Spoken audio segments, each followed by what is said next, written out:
2, 1, go. I'm disappointed in every one of you.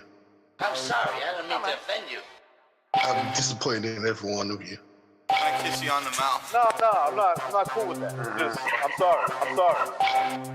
One more time. I'm disappointed in every one of you. I mean, I'm dealing with degenerate animals. I'm disappointed in every one of you. Disappointed in every one of you. All right, come on. Honestly, I can't do it no more. I'm disappointed in every one of you. Let me tell you why. It's gonna be all right, Nicky. Go ahead, shoot. He just killed a fucking man. What are you going to do about it? You're happy because you got nothing. You don't got a thing. You're happy because you got nothing. Lomito! Got nothing. I want to get out. I want to get out of this rat hole. I want to get online. I need BDA boxing.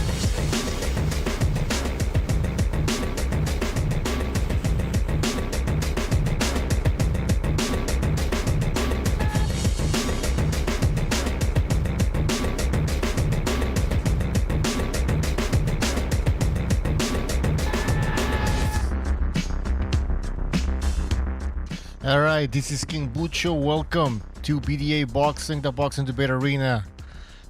If my sound sounds too loud or something, let me know in the chat, all right? Because I don't know how it sounds in the chat. We're going to be talking about this weekend's fights. We have Lara against Wood, the rematch. And then we have Venado Lopez against Michael Conlan in Ireland. Two big fights. Same weight division. So we're going to talk about that. And then we're going to be talking about the pound for pound list. And you guys will be calling in.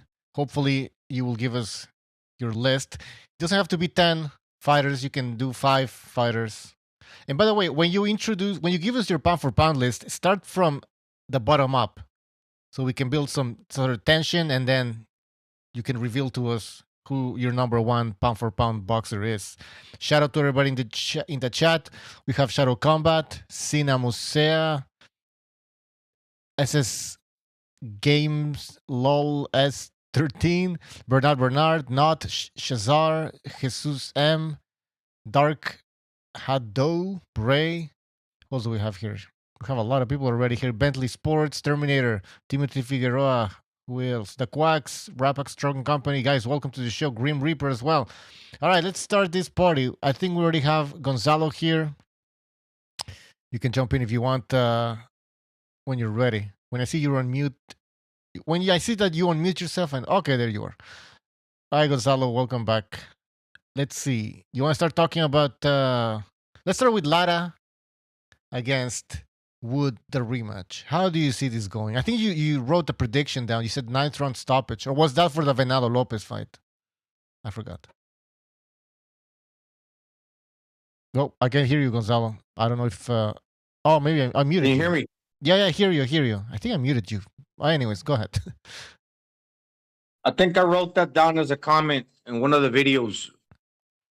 So I'm just going to stick with that. 9th round. And that's yeah. Okay. And that's with Lee Wood attempting to box. Because my belief is that at some point in any boxing match, especially a 12 rounder, you're going to have to sit and trade at some point. And I just think all in all, it's a bad idea. Kind of reminds me of like a traumatic event that maybe you once had in your life, and just like doing it all over again in this case would kind of be like PTSD. Mm-hmm. You know, you suffered a devastating, brutal knockout. It would have to like bring back some type of memory and make you fight. For example, this is a boxing match. It would make you hesitate at some point inside of the fight. And at some point, you're going to have to sit down and trade. And I just think, aside from the bad memories, it also brings like physical damage. Right. That I don't think the guy's ready for, because he can't deal with the punching power, in my opinion, from a guy that hits that hard like Mauricio Lara. Now, a lot of people had Wood winning the fight before the stoppage, obviously. What do you think about that, though? And doesn't that give confidence to Wood? You know, like, well, he was doing okay in the fight. He was winning. He was doing okay, but it's one of those situations, kind of like, what's a good example? Canelo Amir Khan. And that was a little bit different. That was more telling. you can be getting the better out of the other guy while trying to keep him away, but all the while that other guy's closing the distance and is getting the timing down, especially the distance. Once he sets the distance and lands his punch, hey, and he hurts you and he's already measured you, he's just gonna keep doing that until finally he lands the right punch and knocks you out. So it's it's one of those things. It doesn't matter like if he was really winning, was Mauricio Lara like really gaining the distance and getting his timing down. And that Right. proved to be the case. So you don't see any way that Wood can win this fight. Well, maybe let's say again that he starts to outbox Mauricio Lara. Lara's gonna come forward. And once he catches him, he's gonna knock him out because the guy hits like really hard. I'm talking about pound for pound. Right. My thing is that I never saw Lara really hurt in that fight. I don't remember him being hurt. Because Wood did at some point. Sometimes he landed some really good shots, and you're like, "Whoa, that shoot hurt Lara," and Lara was just kept coming though. So I mean, sure, Wood could have been winning the fight, but in my opinion, Lara was always landing the harder shots. Now, if this fight goes 12 rounds, then maybe now Wood will get the decision. So and it's happening in Manchester apparently. So England, yeah. At some point, you're gonna have to sit and trade in a boxing match. I don't care if you're Floyd Mayweather. At some point, your legs got to stop while the other guy pursues you, whether it's him or the other guy, back and forth. At some point, you're gonna have to stop in the middle of the ring or wherever, and you're gonna have to exchange punches. Yeah, exactly. By the way, And Mauricio Lara, he's deceptively quick. People think because, okay, he's Mexican, he's a power puncher, that he's slow. No, he's totally the opposite. If you pay attention to how he pairs his punches together, he's excellent at throwing a straight right with the left hook. Think about the Ryan Garcia left hook, but coupled with the straight right. And for him to do that, he has to have like real good balance. Because you can't throw two power punches at 90% and expect to throw them equally as hard. One after the other, because that's very difficult. But if you've got good balance, you can do that. And Mauricio Lara has that type of balance. Yeah, good point. In the chat, I am your leader. He says Lara gets hurt to the body, but not in the Wood fight. And then Shazar is saying that he got hurt. Lara got hurt to the body in one round, I guess, but he came back hard. Maybe that's gonna be a trick. Maybe Wood should start going more to the body. In the chat, One Foot at the Door says Wood was fighting a good fight, but he got reckless in exchanging hooks. What do you think about that, Gonzalo? Was it the recklessness? What was the comment again? Yeah, he's basically saying that Wood was fighting okay, but then he got reckless exchanging hooks. Like basically, he got reckless in there. Do you think that there were moments where he was getting too reckless? I don't know. When the hook exchange. Not really. I mean, if you're gonna go for a hook, you can go for a hook, but sometimes you'll miss. But it doesn't mean that you're gonna not try. Yeah, you gotta do it. Once you start throwing it, you start gauging it. Sometimes you gotta gauge a hook, in my opinion. You're not just gonna throw your first hook and land it all the time. No. Alfredo says, "Don't hook with a hooker." Yeah, Lara definitely knows how to throw that left hook, and he puts that right hand behind that punch. And the thing about him getting hurt, I mean, anybody can get hurt if they're caught with the right punch. And not just because you got hurt one time doesn't mean that you're always going to get hurt. Always. That could be like an isolated incident.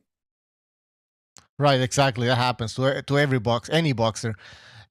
Listen, Wood, I think he did the right thing. He tried to land some power punches in there, but in my opinion, he just wasn't putting on any damage on Lara. He just looked stronger in every department. Wood is he was probably outboxing Lara maybe, but again, the power difference is just, I don't see how Wood can hurt Lara. I mean, people are saying, well, he should go to the body. Well, maybe that's the only thing he can do, to be honest. If he starts getting to him, especially if he starts landing, let's say Lee Wood starts landing, that's going to allow Lara to also land his punches, because the more he lands, the more the more Lee Wood's going to get confident. And the more that's going to give him a false sense of security, especially. And if he starts landing, that's just going to allow for Lara to get his own shots in, because by landing, it's going to slow him down. Right. Just by sitting and landing, okay, it's your turn, then obviously it's got to be my turn. Right? Yeah. And because, Wood's going to come into the fight at the beginning knowing already what Lara possesses, and he's going to be cautious, and he's going to try to use his boxing skills to continue what he was doing at the beginning of this first fight, right? Winning the fight, basically. I mean, outboxing him if you want. But if, like you said, Gonzalo, maybe he's going to get a little bit confident and he's going to start going into the offensive. And that's where Lara wants him. So, we'll exactly. see. Yeah. Exactly. Good way of putting it. All right, Gonzalo, we're going to move on to the second fight, which is Lopez, El Venado Lopez against Michael Conlan. What your thoughts on this fight? So, the Irish fighters, I think they lost last week, like 3 of them in the card over in Ireland with the zone. So they're really gonna be wanting to support their guy, and obviously they're gonna want him to win because it's over there in Ireland. Mm-hmm. Conlan, he got knocked out, right, by Lee Wood. Right. He was winning that fight, He's right? I mean, but yeah, but he was winning that fight. He's a good boxer. He's a good boxer with quick hands. He's like an Olympian for his country. Right. He doesn't have like a lot of power. He's got quick hands. He's a good boxer. Venado Lopez does have power. He's got more power than Conlan, but he's also got good legs. He used to play soccer in Mexico. A lot of people don't know this. A lot of Mexicans do, but he's got good legs. So obviously the dude's going to be fleet-footed. He's going to close the distance on the mover. And when the mover gets his hands going, Venado's going to track him down with his feet, in my opinion, and it's going to start landing his combos. He's a combination puncher from all angles. He throws hooks, he throws uppercuts, he throws straight punches, especially the uppercuts and the hooks.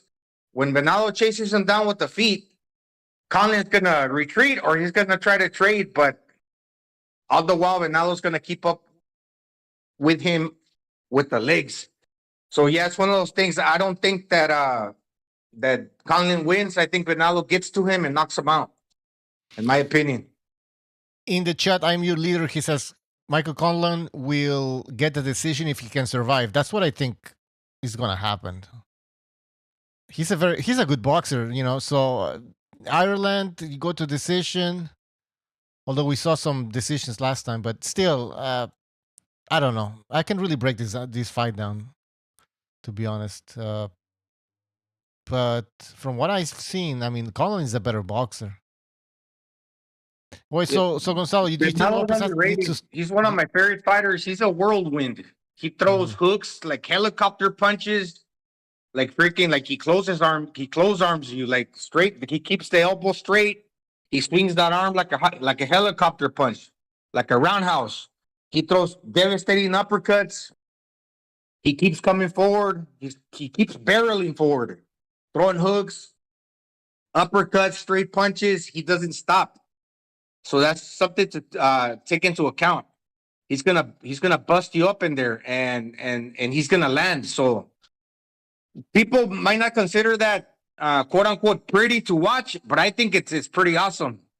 And the punches are they're coming with everything. So I think it's good boxing. The guy lands. I've seen some of his fights before, and I think he's pretty good. All right. We'll watch out for this fight, people. It might be a good one. Jaden in the chat, thank you for your contribution. He says, Gonzalo, who do you think wins, Terence Crawford or Virgil Ortiz? That's a close one. I would say that's 50-50 right now. But the more time passes, I think the better it's for Virgil Ortiz. But then again, he's been suffering this condition and he's kind of been inactive. But he is a younger man. While Terrence Crawford is like 36 now, he's getting older. But he hasn't fought in a while either. But if you were just to throw him in the ring right now, I'd probably say it's 50-50. You never know. Because Virgil Ortiz is way younger than him and stronger. We have a tweet from the Golden Boy, Oscar de la Hoya. He says, "So glad Terence Crawford and Spence is finally happening. Winner fights Alexis Rocha and then Virgil Ortiz." What do you think about that fight, Gonzalo? Alexis Rocha, I think he's fighting on a Golden Boy card pretty soon. I think it might be even like this Friday, I think. Yeah, he's all right. Alexis Rocha, he's the guy that beat, what's that dude? I forget the guy that goes, woo. I don't know. Doesn't he like power? Or what was he last fight? He's a good body puncher. He lost one fight against the guy that fought the Venezuela cat, the guy from Venezuela. His last fight is I forget Anthony. his name. No, George. Actually, that was his last fight. I remember watching one of his fight. He was Antonio Lopez. I don't know. He's okay, but I don't think he's. I think Virgil Ortiz is obviously much better than this guy. Yeah, Virgil Ortiz is Yeah. better, and people say, "Oh, how could it be possible that he goes that he could possibly beat what Terrence Crawford?" No, I say it's 50-50, but remember one-legged David Benavidez' brother Jose Peg Leg. He gave him a run for his money, man. That was a good fight. Finally, he caught up to him in the 12th round and knocked him out. But like I said, that dude was sitting on one leg. Virgil Ortiz is more complete than that guy. So people saying that that's fucking crazy. I don't know. That's kind of weird. Yeah, no. 100% KO ratio. Guy Yeah. chases you down. Yeah, Blair Cobbs. That guy, Blair Cobbs, Alexis Rocha beat that dude. All right, another comment here. Kandahari Alak, he says, BDA. This is Butcher, by the way, but he's talking to us. Teddy Atlas has started a petition to set up a federal boxing commission. Listen, I don't know. Okay, we'll see. These petitions don't really lead to anything. And I remember Senator John McCain trying to do, like, what was he trying to introduce? Or, I don't know. It's something, just those things never work. But let's hope it does. Let's hope it does.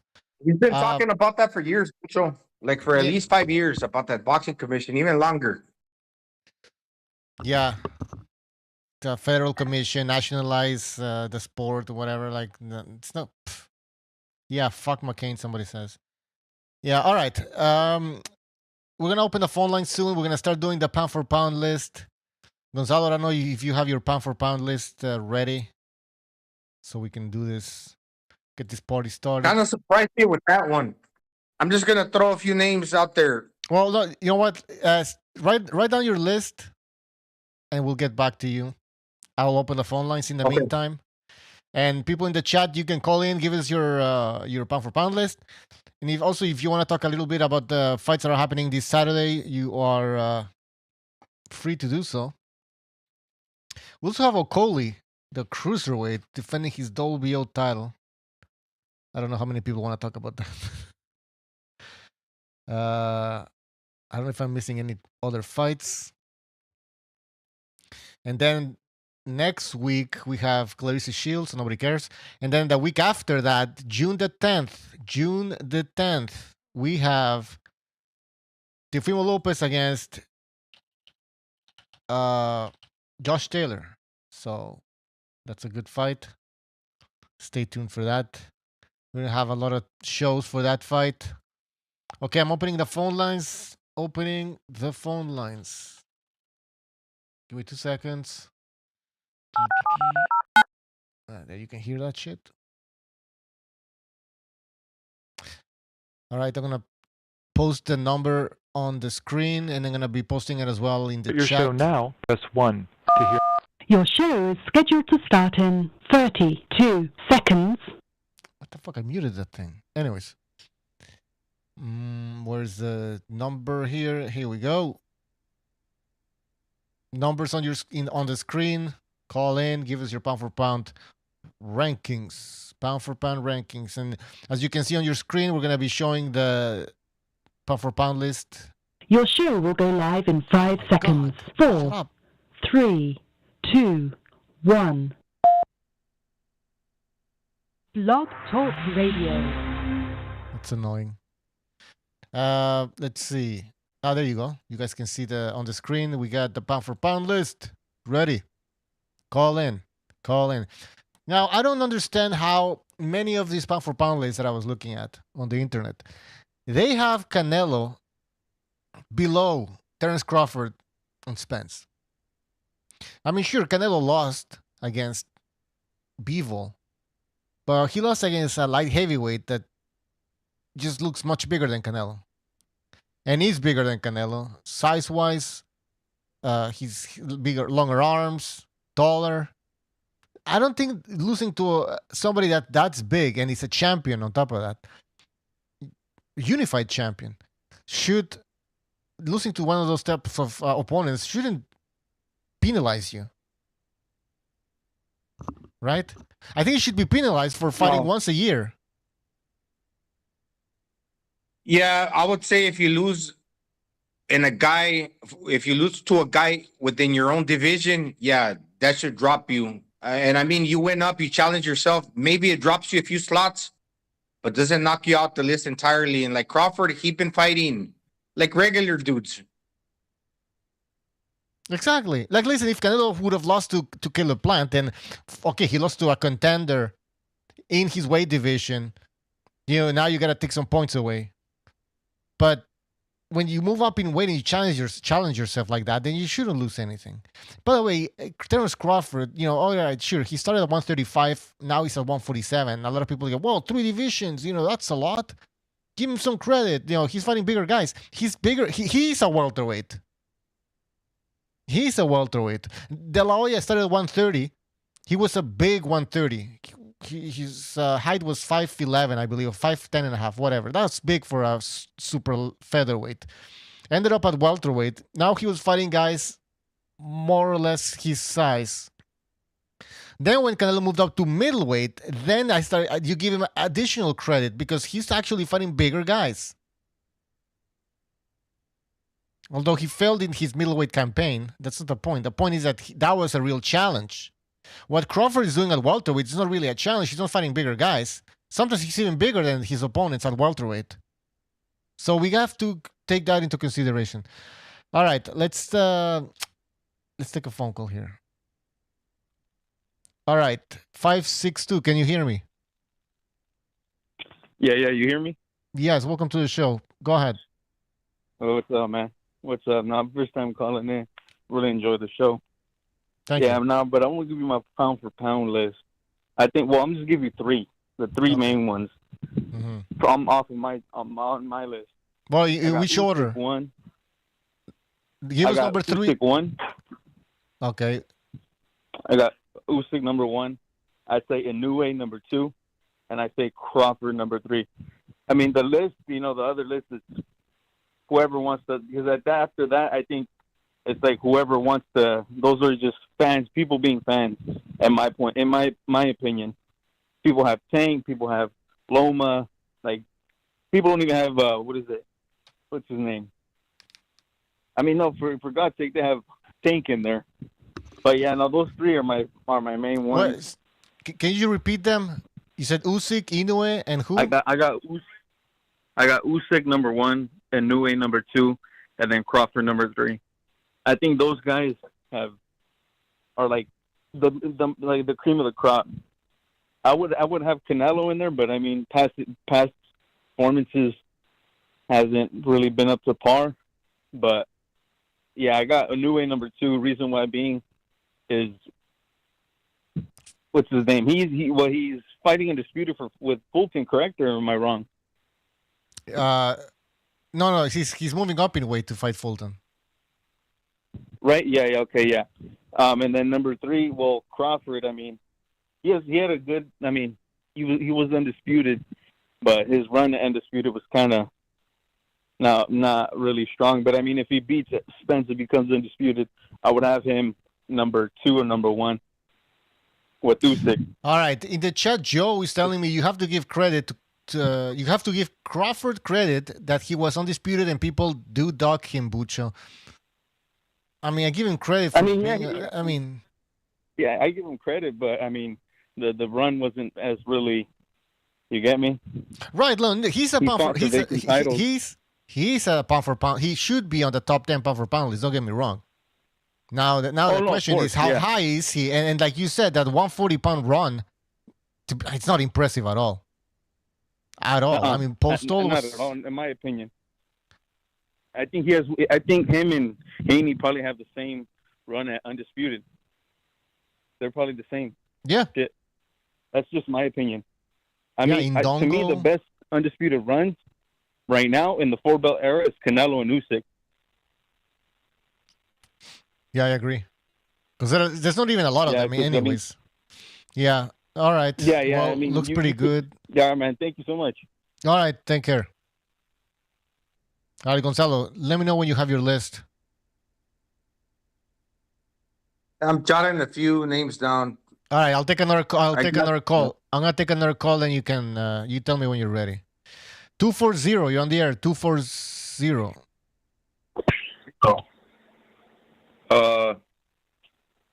Hi, can you guys hear me? Yes, sir.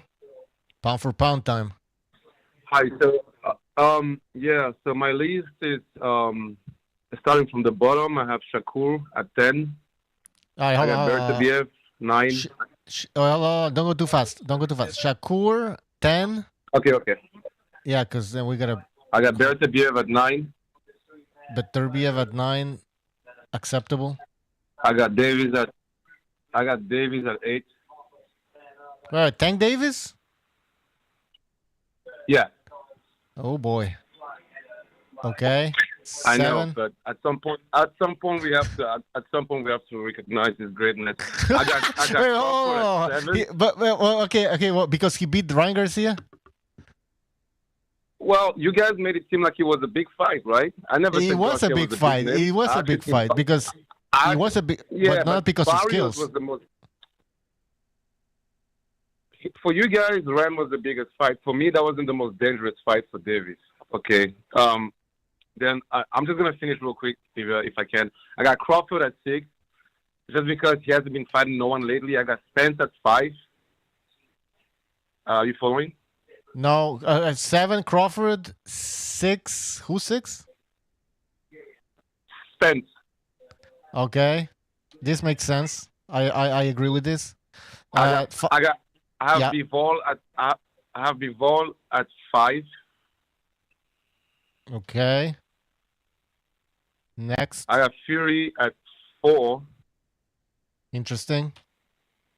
Next. I have Inoue at 3. Inoue 3. Next. Then I have Usyk at 2, and I have Canelo at 1. I like your list. I think it's pretty good, man. Not in my bad, opinion. right? I mean, who am I Except to for say? Tank. Who am I Of to course. say what's a good list? But my personal opinion, I like it. The only thing I disagree is that Tank Davis. Also, I just wanted to remind Yes. Sorry, go ahead. Sorry. No, go ahead. So I wanted to say the guy who spoke earlier, he made a lot of sense about the guy that Conlan is fighting. I think people will be surprised. I checked the odds, but like I said, if Conlan can edge it because he's in Ireland, I think he gets the W. That's all I have to say. All right. Well, thanks for calling, man. Again, just quickly, just Tank Davis. I don't know, man. Just seems okay. off. To go back on the Tank Davis, conversation, I felt like he fought Pedreza. I felt like he fought Barrios. I felt like he fought Santa Cruz. Those are all more dangerous fights to me than Ryan Garcia. By the way, where's Haney? Oh, Haney is not a pound for pound. I'm sorry. He just beat Lomachenko. He just beat Lomachenko. I was gonna put Lomachenko. in there, but I mean, what they did to him, I don't know what to say. I was gonna put either Tank or Lomachenko. I mean, for me. Okay. Well, thanks for calling. All right. You guys have a good one. Take care. All right. All right. So somebody does not like Devin Haney. I don't blame them. Ed Dog, thank you for your contribution. He has top 5 pound for pound. He has Canelo number 1, Canelo number 2, Canelo number 3, 4, 5. He's the only one taking tough fights while fighting multiple times a year. I agree with that. I mean, I don't agree with Canelo's like 1, 2, 3, 4, 5, 6, 7, 8, 9, 10. But yeah, I mean, listen, you gotta give the guy credit for fighting consistently. All right, Gonzalo, are you ready? I got my top 5. Ah, I can only give you 5 right now. How'd you get in here? Yeah. Go ahead, Recognize. What's up, man? Okay, I'm gonna make it quick. I'm gonna make this quick. I'm gonna give you my criteria. My criteria has to do with level of opponent, the size of the opponent, and the content in the ring, not what the judges think. I'm talking about inside the ring. All right. So here's my top 5. Top 5 in no particular order. You got, I think, the first 2 I'm going to mention, you could probably flip them either way. So I'm going to go with Inui, because Inui is actually destroying everybody he fights. He's not, it's no competition, and the level of competition is pretty high. You know, it's like number 1, number 2, number 3 guys, and he's blowing them away. And so that's why I'm going to give him the top spot. Number 2, Usyk. Now, I don't like to do the heavyweight thing, but this guy is clearly undersized. And what he did at cruiserweight, you take the level of competition that he did at cruiserweight and the level of competition, the very few fights that he's had at heavyweight, and you take the level of competition and the level of dominance, and I got him at number 2. Number 3, I know he lost, Lomachenko. Lomachenko hasn't clearly lost to anybody, ever, never. And he fights bigger guys. When he fought guys his size, good level competition, he made them quit. Mostly all of them. When he went up in weight, he scored a pretty good sensational stoppages and knockouts. And he's hit a wall, but in the sense that he could have won all those fights, and these guys are much bigger than him, just the eye test. So that's my top 3 right there. I would say at number 4, I'm going to go Beterbiev. And the reason why I'm going to go Beterbiev, because he is fighting the best competition in his weight class. And there's no doubt he's killing them. He's destroying them. Mm-hmm. Okay? Now, the reason why I don't put him higher than anybody else, the top 3, is because he's doing it at one weight class. But he's got good skill set, good level of competition. They're no match for him. So I got him at number 4. Number 5, I'm going to have Bivol. Bivol's skill set is pretty high tech. And another guy who's fighting in one weight class, but he's outboxing these dudes. He's even fighting bigger guys like, I think I want to say Zerto. Even when he fought, I want to say Sullivan Barrera, who was still relevant at that time, you could see that those guys were actually a little bit bigger than him, and he's completely whitewashing them. And so that's my top 5. I can't think of anybody else, but when I think of like pound for pound, I think skill set, level of competition, and the results inside the ring, not the judge's opinion, corrupt opinion at that. Yeah, good. I mean, you broke down all of your picks. It's great. Now, you don't have an African American in there. Can you please explain that to us? They're not that good. I'm not dissing. They're not that good. They don't. There's some good ones out there. Don't get me wrong. I could think of. See, and this becomes hard too, because I'm thinking about their age and their wear and tear. Terrence Crawford comes to mind, of course. Jermel? You got Jermel's doing Earl pretty good. Spencer. Jermel's doing pretty good at 154, undisputed champ. Jermel Charlo, 154. Jermel Charlo's pretty good, but those guys don't stack up They don't fit my criteria when I'm judging pound for pound. That's how I look at pound for pound, right?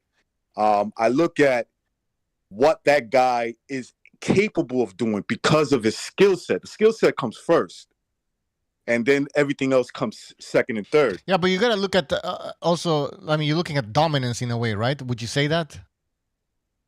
Right, that's what I'm saying. So I'm looking at exactly what you said. That's why I got Nui number 1, because Nui did go up in weight, and as he's gone up in weight and the competition has gotten better, he's destroying these dudes. There's no doubt about it. He's just killing these dudes. What was the Puerto Rican kid?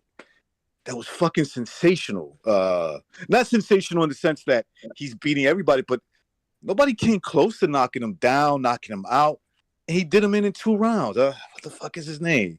I know he's Puerto Rican. Manny, I believe his first name. Can't think of the last name. Emmanuel Rodriguez. Yes. Are you talking about Inoue? Yes. Are you talking about Inoue? No. Right, I'm talking about Inoue. In the World Boxing Super Series. Yeah, he destroyed that guy, yeah. Yeah, 2 rounds. Wasn't it 2 rounds? Yeah, that was crazy. Then he fought Donier twice. So he fights Donier when Donier was hot. Like, not just Donier past his prime. No, Donier, who's on a hot streak, beats him in a 12-round decision. Donier comes back, goes back on a hot streak, knocks him out in 2 rounds. That's fucking dominance, man. That's dominance. Then let's take Lomachenko, right? Let me give you Lomachenko for a second. So you got Loma, who's clearly the littler guy. He's smaller. He's 35. He's getting older. He's fighting these young dudes who want all these little perks to go into the fight, and then he beats them. I had him clearly beating Devin Haney. It was a competitive fight. Don't get me wrong.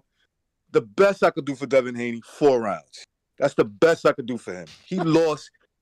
He lost hands down. Maybe 5, you're stretching it for me. But I would say 8 rounds to 4. He 8-4 that dude. He 2-1 them. Okay, and there's a guy who's bigger than him, much bigger. We saw him in the ring, right? And look at what he did, how he made guys quit. And when he was fighting his peers, meaning the guys his size, he made them quit, and they were pretty good fighters. On top of that, okay, they were hot. All these other guys don't have that. They don't have that. Okay, well, let's break it down. Okay, somebody's gonna say, well, no, Crawford. Let's look at Crawford, 135. I mean, Right. champion, undisputed 140. Beat Paul Stoll there. That's the win I can remember. And then at 147, he's been beating everybody as well over there. Not everybody, because he hasn't fought. Well, yeah. right. He's not Spence. beating everybody. Okay, No, look, you're right. I'm not. I'm not gonna say that I blame him totally for not fighting Spence, right? But there's other guys there that he hasn't fought also. I'm not saying that they're his fault either. I think some of them are, and probably some of them are other people's fault. But I'm not going to judge him on that. I'm going to judge him on the level of competition he has fought. When he was at 135, he was always the bigger guy.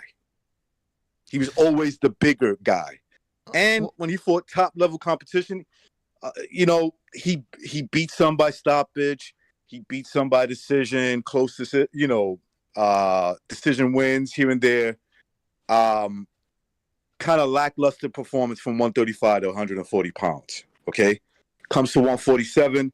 The best name he has is Sean Porter, who was on his last fight. So this is Sean Porter, his last fight before he retires. Okay, that's his best win, and the level of dominance, in my opinion, cannot be compared to the guys I mentioned. They cannot be compared to the 5 guys I stack up. Like he never beat a guy. Let's say, for instance, like a guy like Bivol. Bivol beat Canelo. Say what you want about the size or whatever. He handily beat him. You know what I'm saying? He did what he had to do, basically, as a bigger guy. He did what he had to do. I mean, he did beat him. And then when he fought bigger guys, he fought Sullivan Barrera, who had a good fight with Andre Ward, and he did what Andre Ward couldn't even come close to. He beat Zerto, right? He beat Canelo. So his level of performance, skill set, size of opponents, to me, they match up better than a guy like Terrence Crawford does. Well, we have a super chat here. Jaden Anthony, thank you for your contribution. He says he has number 1, Crawford, number 2, Spence, number 3, Shakur Stevenson, number 5, Devin Haney, number 5, Usyk. So, what do you think about this list, though? It sucks. Like it's because look, I'm not dissing the guy. Like I respect Jaden Anthony's opinion. I mean, I respect that he could voice his opinion and he's dropping a super chat salute. Recognize this is the boxing debate arena. Go at it, man. This is the boxing debate arena. Go ahead. In my personal opinion, his list sucks. His list is terrible. I agree, man. I'm sorry, Jaden, but what the fuck? Shakur, how is Shakur number 3? How is Shakur number 3? I mean, at least you can make an argument for Spence and Body have long careers. I mean, maybe he's trolling. I don't know. Maybe he's having fun. But let's say if he said, "I'm gonna take him at his word," and he's serious, like I wouldn't have a conversation with him. I would just walk away. I would be like, "Nah, this is not work." This is like the whole, what's a man, what's a woman. I'm not engaging in these conversations with you. You know what I'm saying? It's whatever you want it to be. All right. You could be. I'm cool with it. I'm good with Jaden Anthony's list, but I'm not going to entertain that conversation. It's not to me. That's not a serious list. It's serious to him, but to me, it's not. And he's got some good wins. He's trolling. But they're inconsistent. Jermel Herring was an old Marine, probably with bad knees, had a few wars. And the other inconsistencies, that's a good win, but hitting the other guy below the belt like 70 times who drops on Conceição, the Brazilian, that's not pound for pound worthy. Well, that's your opinion. Running away from a guy like Nakatila that got stopped in 2 rounds by Raimundo Murataya.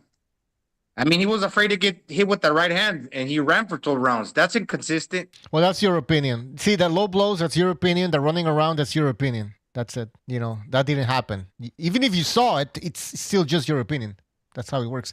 Right. And by the way, Uncle Pete Scalebender, he says, recognize he's back on the street like Carlito. Mira eso, oye. Heavy duty. Oh, thank you. In my Pete's voice. Thank you. Yeah, thank you. Yeah, let me throw my list in there real quick. I'm not going to elaborate too much. I'm just going to give it to you. Thank you. Yeah, hey, recognize. I'm just going to be real quick. Go ahead, bro. Well, you can be real quick. I have to type it down, so you can go 200 miles per hour or something. All right. Okay, number 1. No, man. You're supposed to start from 10, so you build up some suspense. Like we're getting to number 1. Okay. Fuck. Okay, I'm gonna start off at number 10. Number 10, I'm gonna throw in there. I'm gonna start off with number 10, Devin the Dream Haney.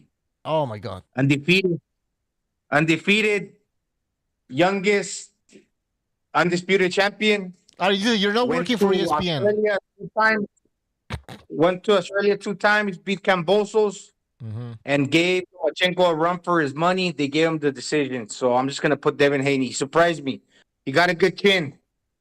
He does. I agree. I mean, not as a sniper, though. So I had to reevaluate that. He's tough. Number 10, I got Devin Haney. Okay, number 9.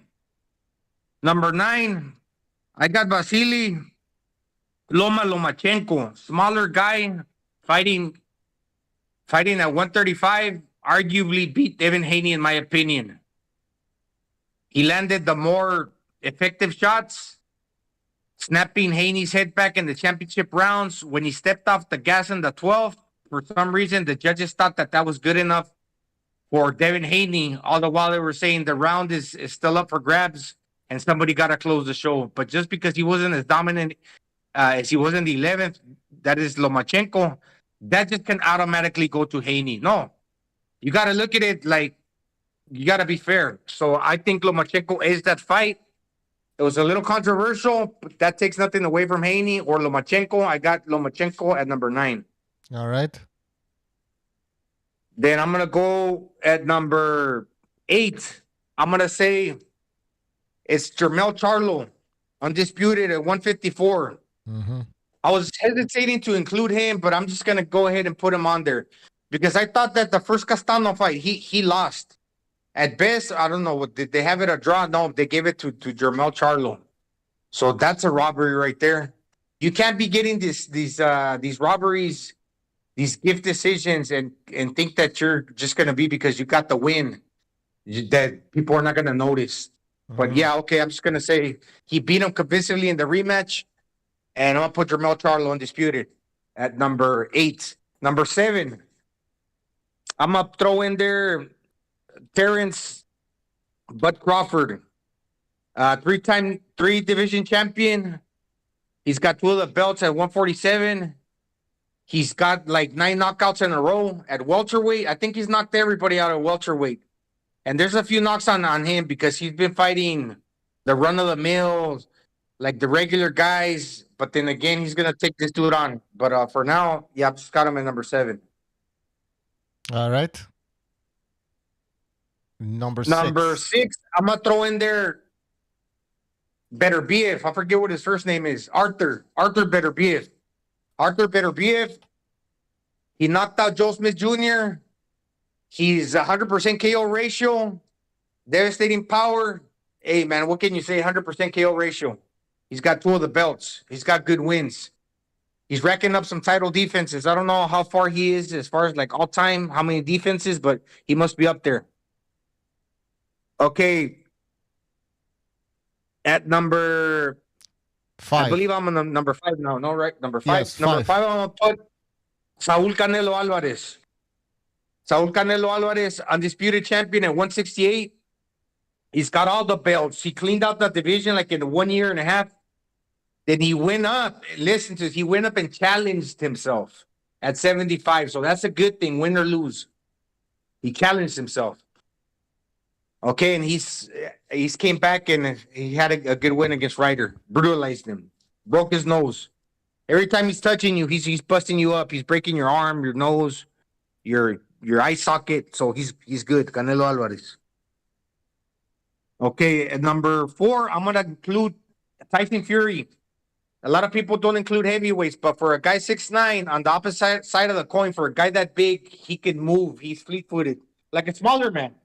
So for the amount of weight he carries pound for pound, he does things that other guys can also do at lower weight classes, which can be very hard for a guy his weight to execute, to do. So yeah, I'm gonna put Tyson Fury.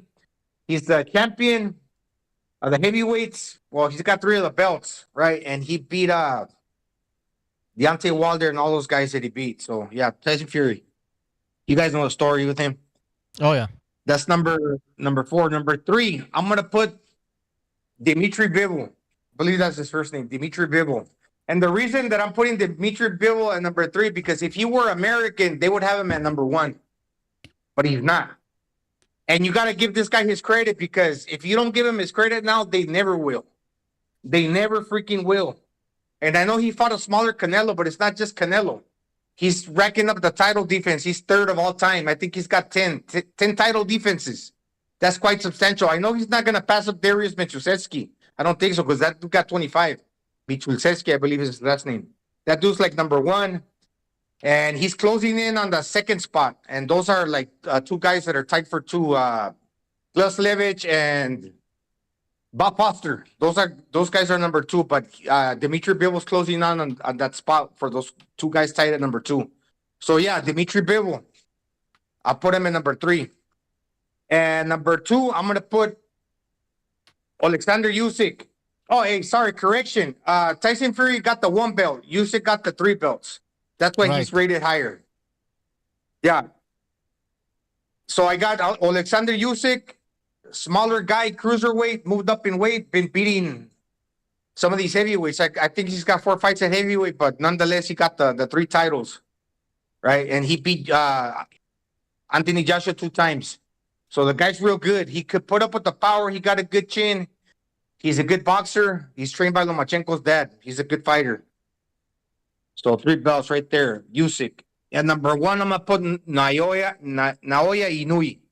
Naoya Inoue, devastating power. He's got that paralyzing type of power. When he hits you, you freeze in place and you'll flop forward face first or anyway, like backward, like a piece of plyboard. When he's touching you, your lights are freezing, and then you're just falling over like the fucking Wild Coyote and fucking the Looney Tunes. Remember? Yeah. When This is a great list, the man. wild coyote hits the wall, and he's just like he smashed freeze in place like that. That's what happens when Inui touches you. You're fucking knocked out in there, like in midair, and then all of a sudden you just fall where like a tree. Timber. Yeah. No, man, listen, I'm He's looking at your a list. generational talent, He like is, an man. all-time great in my opinion. And you know, when you watch him fight and you go like, whoa, what the hell am I watching here? I mean, there's surprises, there's shock, there's drama, as Golovkin used to say. That's my one of my criteria to spot talent, and Inoue has that. Usyk as well. Bivol, very good boxer. Tyson Fury, yeah, like you said. I mean, he's a freak of nature. For a guy 6'9", he shouldn't be that fast or move that way. Canelo, of course, his career, the opponents that he has fought. Beterbiev, again, one of those fighters with he has just extraordinary power, amazing power. Crawford, Crawford, of course. I mean, say what you want, 3-division champ, undefeated still. He needs to fight Spence right away. I mean, because in my opinion, like he's dropping from this fucking list. Jermel, undisputed super welterweight champion. That's pretty good. Lomachenko, of course, and Devin Haney. Well, Devin Haney's tough. I don't think he's better than Lomachenko. All right, good list. Great list. We have a super chat. Did I miss a super chat? No. Jaden again with a super chat. He says, question for Gonzalo. Name 5 Inoue opponents out of the top of your head. No cheating. 5 opponents, he says. Ah, man, come on. It's like, dude, I've been watching boxing for like many years now, and I watched the Super 6. So all those guys that he beat at the Super 6, and he just recently beat Maloney, some other guys. Yeah. The way he's knocking everybody out, man. I know the names. Can't quite think of them off the top of my head right now. Probably if I tried to, I would, but I'm not going to do that.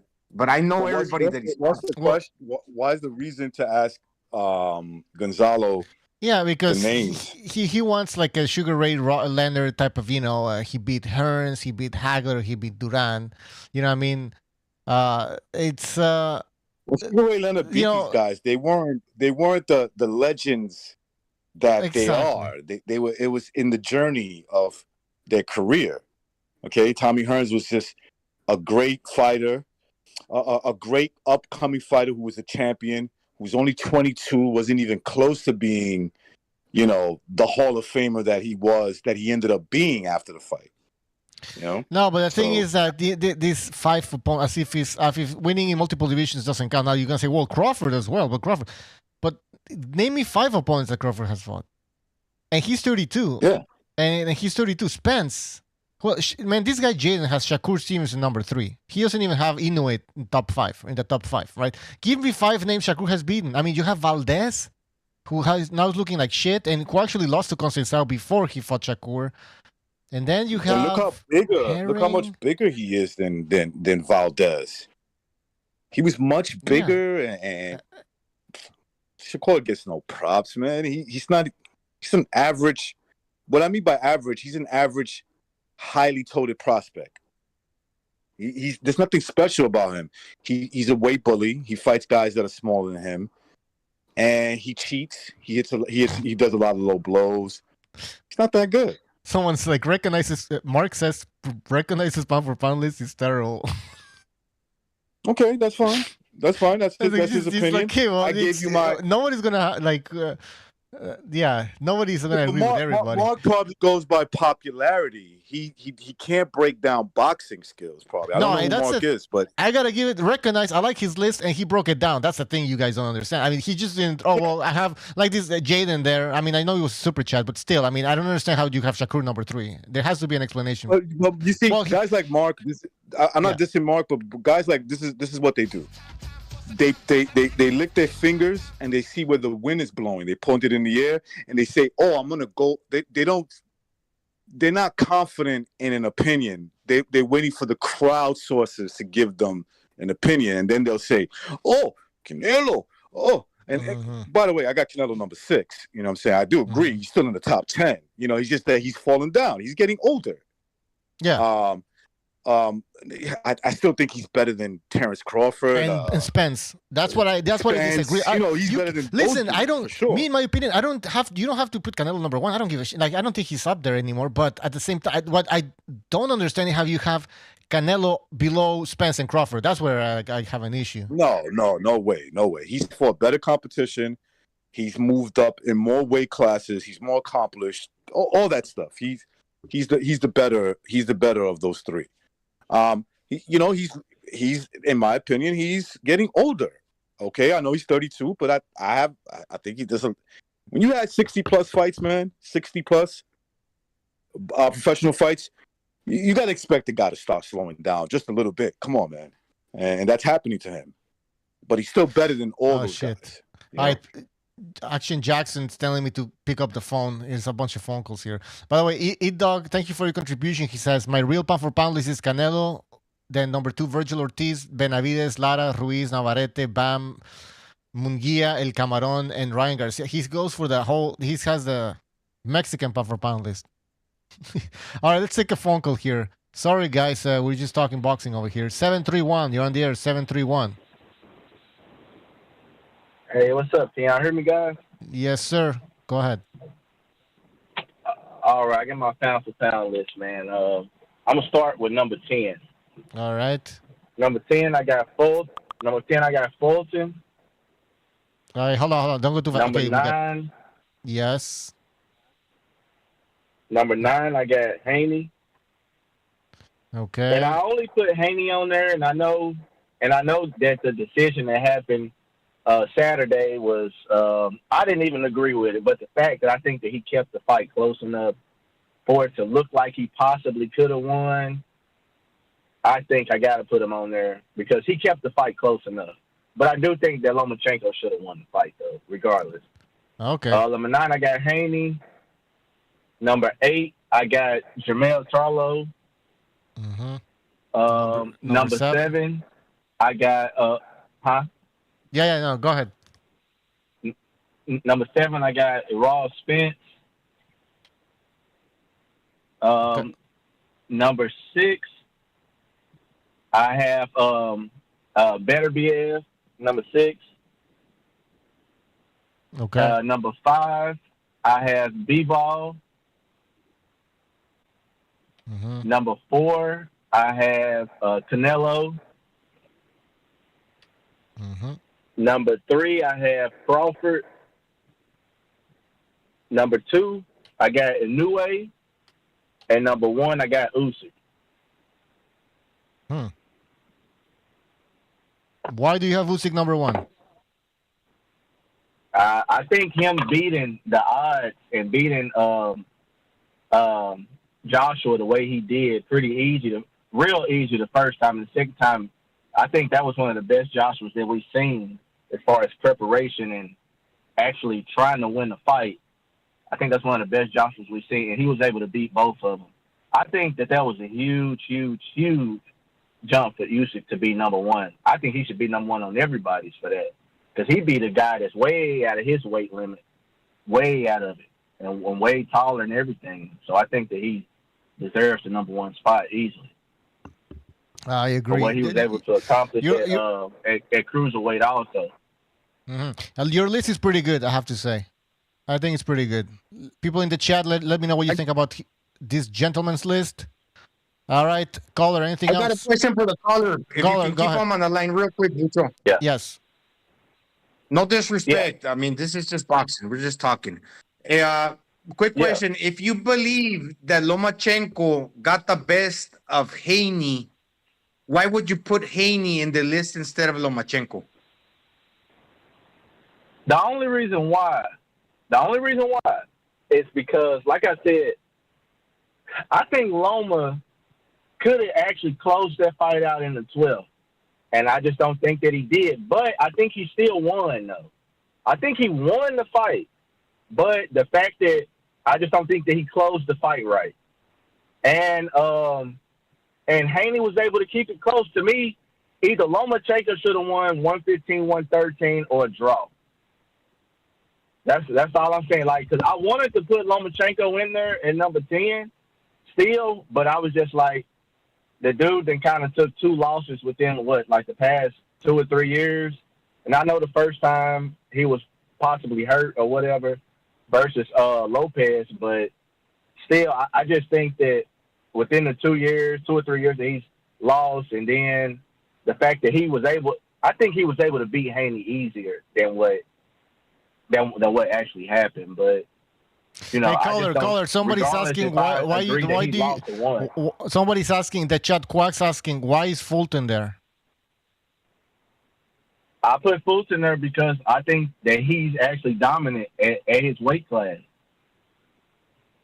I think he's pretty dominant at his weight class from what I've seen. Now, don't ask me to name nobody that he's fought, but the fights that I've sat and watched, though, I think that he's dominated his weight class. And that last guy that he fought, I think he basically dominated that guy. And a lot of people thought that he was going to lose that fight. And that guy was supposed to be a pretty good fighter too. And I think the fact that he's going to fight a new way shows a lot in him, you know, because I think a new way probably going to stretch him and take him off of everybody's list for anything. So, all right, caller, we got to move on, but thanks for calling. All right. Thanks for calling, man. Take care. Yeah. All right. Guys, I got to take a leak. So I'll be back. And the guys on the line, we have 4 people on the line right now waiting. So I'll be back. Take over. Yeah, Larry Lopez mentioning, I don't know if he's trolling, but he said Devin Haney's body punches were vicious. Come on, let's not act like Devin Haney's Canelo Alvarez now to the body. Not even close. He's not even Lomachenko to the body. Okay, so definitely. Look, man, I respect everybody's list. That's your opinion. I have a criteria. I gave it out, and I think that whatever criteria you have, I think you should say this is my measuring stick, especially when you're going to give out your opinion on why you believe certain fighters are better. You know, I gave you mine. Basically, those are the guys I enjoyed the most watching boxing. And it has to do with skill set. You know, I'm not a fan of these guys. Like, I don't know these dudes. They seem in public. You know, I believe everybody has a public image. There's a personal image, and then there's like this secretive image that life that everybody has. So don't get me wrong. I don't have no loyalty to any of these dudes. I'm judging the sport that they're in and how good they can do it. And whoever ends up on my list, that's the way I do it. I'm not a fan of any of these guys. I'm an admirer. You know, I like the way, if it's something that I like, that I enjoy, like boxing, and there's certainly other sports the same way. If there's certain guys that do it to the best of their ability, and you can see it manifest. Yeah, I'm going to say I think these guys are the best at the sport, and I think a lot of people they won't admit it because they'll double down. They don't want to feel embarrassed. They judge on popularity, how they personally like these people, if they have like a communication with them. Like something that they feel that they have in common. That's not how you judge things. Yeah, and if you recognize, if you couple that, if you put together everything that you just said with gift decisions, padded records, they'll see, but the facts are the facts. He's undefeated. There's no 2 ways about that. You know what I mean? It's like what the media will tell you it's how it is based off the record. That's what it's supposed to be. There's no in between the lines to some people. Look, I've met dudes that are career criminals, and they never got caught. That doesn't mean that guy. I wouldn't recommend you to trust this person. You understand what I'm saying? They have a clean record. They will scam the shit out of you. They will maybe even put you in a bad predicament where your life could be in danger. You understand? But they don't have a criminal record. They don't have any criminal. That's the way I see undefeatedness. It's like, okay, we live in the era of the zero, and I'm gonna say it again, and I hope people could understand what I'm trying to say. You got one of the Charlos, Dimitri Andre, both around the same age group, both the same size. They're both undefeated. They're both in their mid-30s. What's wrong with that picture? I'm gonna go down a weight division, a size difference, one below. You got Terrence Crawford, Errol Spence, both guys in their early to mid-30s, both undefeated. What's wrong with that picture? What's wrong with it? 100% recognized. 100%. How can we say that they're pound for pound anything when they haven't fought each other? Right. Exactly. That's what I said a long time ago, man. Same exact thing. By the way, Never Sober, thank you for your contribution. He says body shots didn't count in the Figueroa versus Fulton fight. Now, of course, in the Canelo versus Erislandy Lara fight, body shots didn't count. All of a sudden now, like Haney landed some body shots and he needs to win. He won the fight basically. And now when Haney's landing, he's landing like with an anvil. He's fucking like a brutal body puncher now. Yeah. And that's it's amazing. Amazing. All right, let's take a phone call here. 651. You're on the air. 651. Yo, 651. You're on the air. Hello? Yep. You're on the show. All right, he hung up. 323, you're on the air. 323. Hey, what's going on, guys? This is on Madrazos. Really quick, I don't get into it too much, but I just want to go through the obvious ones for myself, just because he was the cruiserweight moved up. Usyk number 1, Inoue number 2. I still got Canelo at number 3. Somebody made a great argument about him going up in weight and fighting a bigger guy and all that, but he's still a dominant force in 68, and I think he will continue to do so because I don't really feel like maybe Benavidez might present a challenge, but that I don't think anybody else will, and I think he still beats Benavidez. Bud Crawford, number 4, just out of respect for Bud Crawford, he's the undisputed champion, although he's had a lackluster career. He's 36 or 35. Hasn't really had any tough fights, is well preserved, so I see him beating Errol Spence in the fight. Bivol, number 5, Jermell Charlo, because he is undisputed and he had a pretty good road to undisputed. He lost and he avenged his loss. He came back and he knocked out a guy who he had a controversial win over, or I don't know, I think it was a win over Castaño, and he knocked him out and solidified his position as an undisputed champion right there.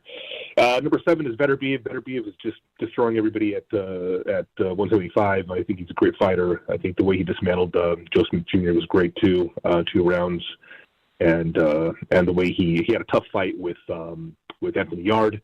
Anthony Yard put up a great fight. Anthony Yard, it looked like he landed some really devastating blows on him too, but he was able to take those hits and finish the job. So I got him at number 7.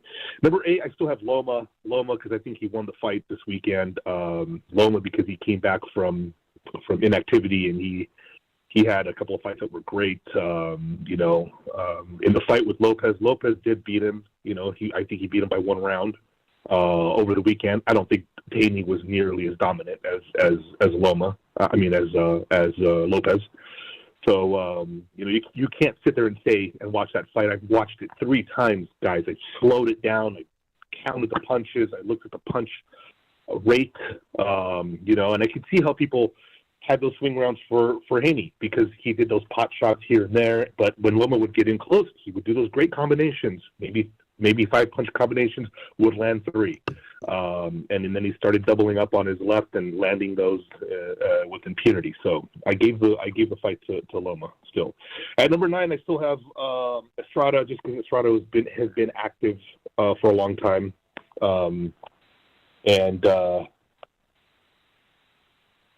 Number 10. And he's had some tough fights. The guy scraps. The guy gets in there. I don't want to discount him. And I took Spence off because he hasn't fought in over a year. It was a hard decision between Estrada and Spence, but Estrada had a fight in December. Spence had a fight last year in April, and he hasn't. He's gonna fight. He's about to fight Bud. But you know what? For a champion not to give us a fight for over a year, I mean, shame on you, man. I mean, come on, you got to give us a fight. You're holding up the belts. You're holding up the belts, and it's not fair for the other guys coming up. Like, it's not fair for guys like Boots and Ortiz has been out, but you still have Stanionis in the mix. You still got a bunch of other guys coming up in welterweight, and you shouldn't be holding the fucking belt hostage. I really dislike it when fighters hold the belt hostage. Just like I don't have Jermall at all on the list. I would never put him on the list. It's neglect on the part of the WBC to continue to allow a guy with a belt to hold it hostage for 2 years. It's criminal. You shouldn't allow that. Yeah, I know. This is the privilege. Anyway. Yeah. And for number 9, I had Estrada, and for number 10, it was very hard because I don't credit Haney for any of this horse shit, so I just have Shakur on there. I don't know. Number 10 slot could be the number 10 slot, in my opinion, could be changed in my list. Could be changed by any other guy right now. I only put Shakur up there because I like the way he fights, and I like watching him fight. And I know you guys made a good point with the low blows and all that shit, but still, I think the guy boxes beautifully, and he's a joy to watch. But that's my list. Obviously Canelo under number 3. The guy went undisputed in such a short amount of time. Challenges himself, lost. Had a third fight with Triple G. Had hand surgery, came back, dominated his mandatory, all in the time that Jermall Charlo hasn't fought. So it's incredible how many of these crybabies we have out there demanding a fight for the stimulus check, for the stimulus Canelo check. Bud Crawford, again, I have him up there just because I got a lot of respect for Bud Crawford, but it's put up or shut up, and he's 36. All right, caller, caller, you gave us your 10, but sorry, man, we have a lot of phone calls here, so, but you broke down your list, so that's good. So, all right. All right. Thanks for calling, man. Guys. Have a good one. See you on Friday if we do a show. Take care. All right, guys. Maybe we should... Bucho, I would like to finish my list, if you don't mind. I took my time and thought about it clearly. Okay, but you gave me 5, but you said they could go. They're just top 5, but 5. Any order. And I'm going to go particular order. I'm saying the first 2 or maybe 3. If you wanted to flip them, I'm okay with that. But in my opinion, I'll say it again. Nui at 1, Usyk number 2, Lomachenko number 3, number 4 Beterbiev, number 5 Bivol. Remember my criteria. Everybody has a different one. So those are my first 5. My next, you went way too fast. You went way too fast. I'm sorry, go ahead. You said Inoue 1, Usyk 2, Bivol 3. No, Usyk 1. Unui 1, yes. Usyk 2, Loma 3, 4 Beterbiev, 5 Bivol. So I'm gonna go 6 down to 10, and I'm gonna say Canelo at number 6. At number 7, I got Roman Gonzalez, Chocolatito. At 7, I got Estrada. So 7 Estrada. No. I fucked it up or something? I said that wrong. 8 Estrada. Estrada is 8. So 7 Roman Gonzalez. So I'm sorry, let me repeat it again. 6 Canelo. 7 Roman Gonzalez. 8 Estrada. At number 9, I got Terrence Crawford, and at 10, I got Little Charlo. Those are my top 10 pound for pound fighters. Very good list. Very good one. Actually, almost perfect, to be honest. And I wanted, this is the best formula for me. This is just for me, right? I mean, I'm willing to argue with anybody, debate anybody if they wanted to. The formula is level of competition. Obviously, results matter, but when it comes down to decisions, I don't care about a judge's biased opinion. That has nothing to do whether or not how I rank somebody. If I think you won the fight, you won the fight. So I'm not gonna. What do I care? Well, no, in the chat, I said very good list, and somebody says Jay says very good list, and he's laughing, and then somebody's laughing, and he says only 2 black boxers. And so what? and then Jaden, and then in the chat, in the chat, Jaden now says Buccio only loves his list because there's no blacks in the top 5. I mean, what the? Make your own list. I mean, that's it. You know, and at least offer a criteria, because if you're just gonna offer a list, I'm gonna assume, and if I ask you, right? So if me and you were debating face to face, and I ask you, can you please tell me what's your measuring stick? And if you can't give one, I'm just gonna automatically assume you have a bias. So I will not take your list serious. I'm gonna take now. The mainstream boxing coverage might take your list serious because they have the same thing. I don't go by that. That's popularity. If you don't understand popularity versus what actually happens in the ring, and boxing is very different from a lot of sports. You know, stats usually can tell you the story, the numbers, right? The only numbers you have really when it comes to boxing is wins and losses, which could be something that you can dissect and have a problem with, and how many punches you landed and got punched back, and that's also disputable. Boxing is a eye test. I'm surprised these so-called boxing fans don't know that. Okay, it's an eye test. Obviously, outside of the vicious knockout, when you fight a guy 12 rounds, you got to do your best judging on that. If you see a guy win clearly and they give it to the other guy, why would you still put that other guy in front of him? That makes no sense. I'm not knocking people. You could come to your own conclusion, but why would you do that? It doesn't matter what you say. They already have an idea of why you chose that list anyways. Even though you explained it. Oh, yeah. Yeah, they don't give a fuck. All right. We have a lot of phone calls. And what you believe in, you don't even worry about that. We have a lot of phone calls here. So I think we're gonna do top 5 pound for pound, or else it's never good. Or you guys can give me your. If you have 10, we're not gonna put it on the screen because it takes just a long time for me to type every fucking name. So if you wanna have 10, then just name them. And by the way, we have Jimmy here. Jimmy, is it working here? Because I know you had issues. Yes. Okay. Yeah, it's working. Now you hate pound for pound lists, so. I don't know, Jimmy. Do you want to give us your... They're just subjective. They're just subjective. You know what I mean? So, but I mean, I'll give you my personal one. All right. Some people might not like it. I don't know. Inoue, Usyk, okay, Lomachenko, Crawford. Yeah. Just give us 5, I guess. Yeah, what was that, 4? Yeah. Shakur Stevenson.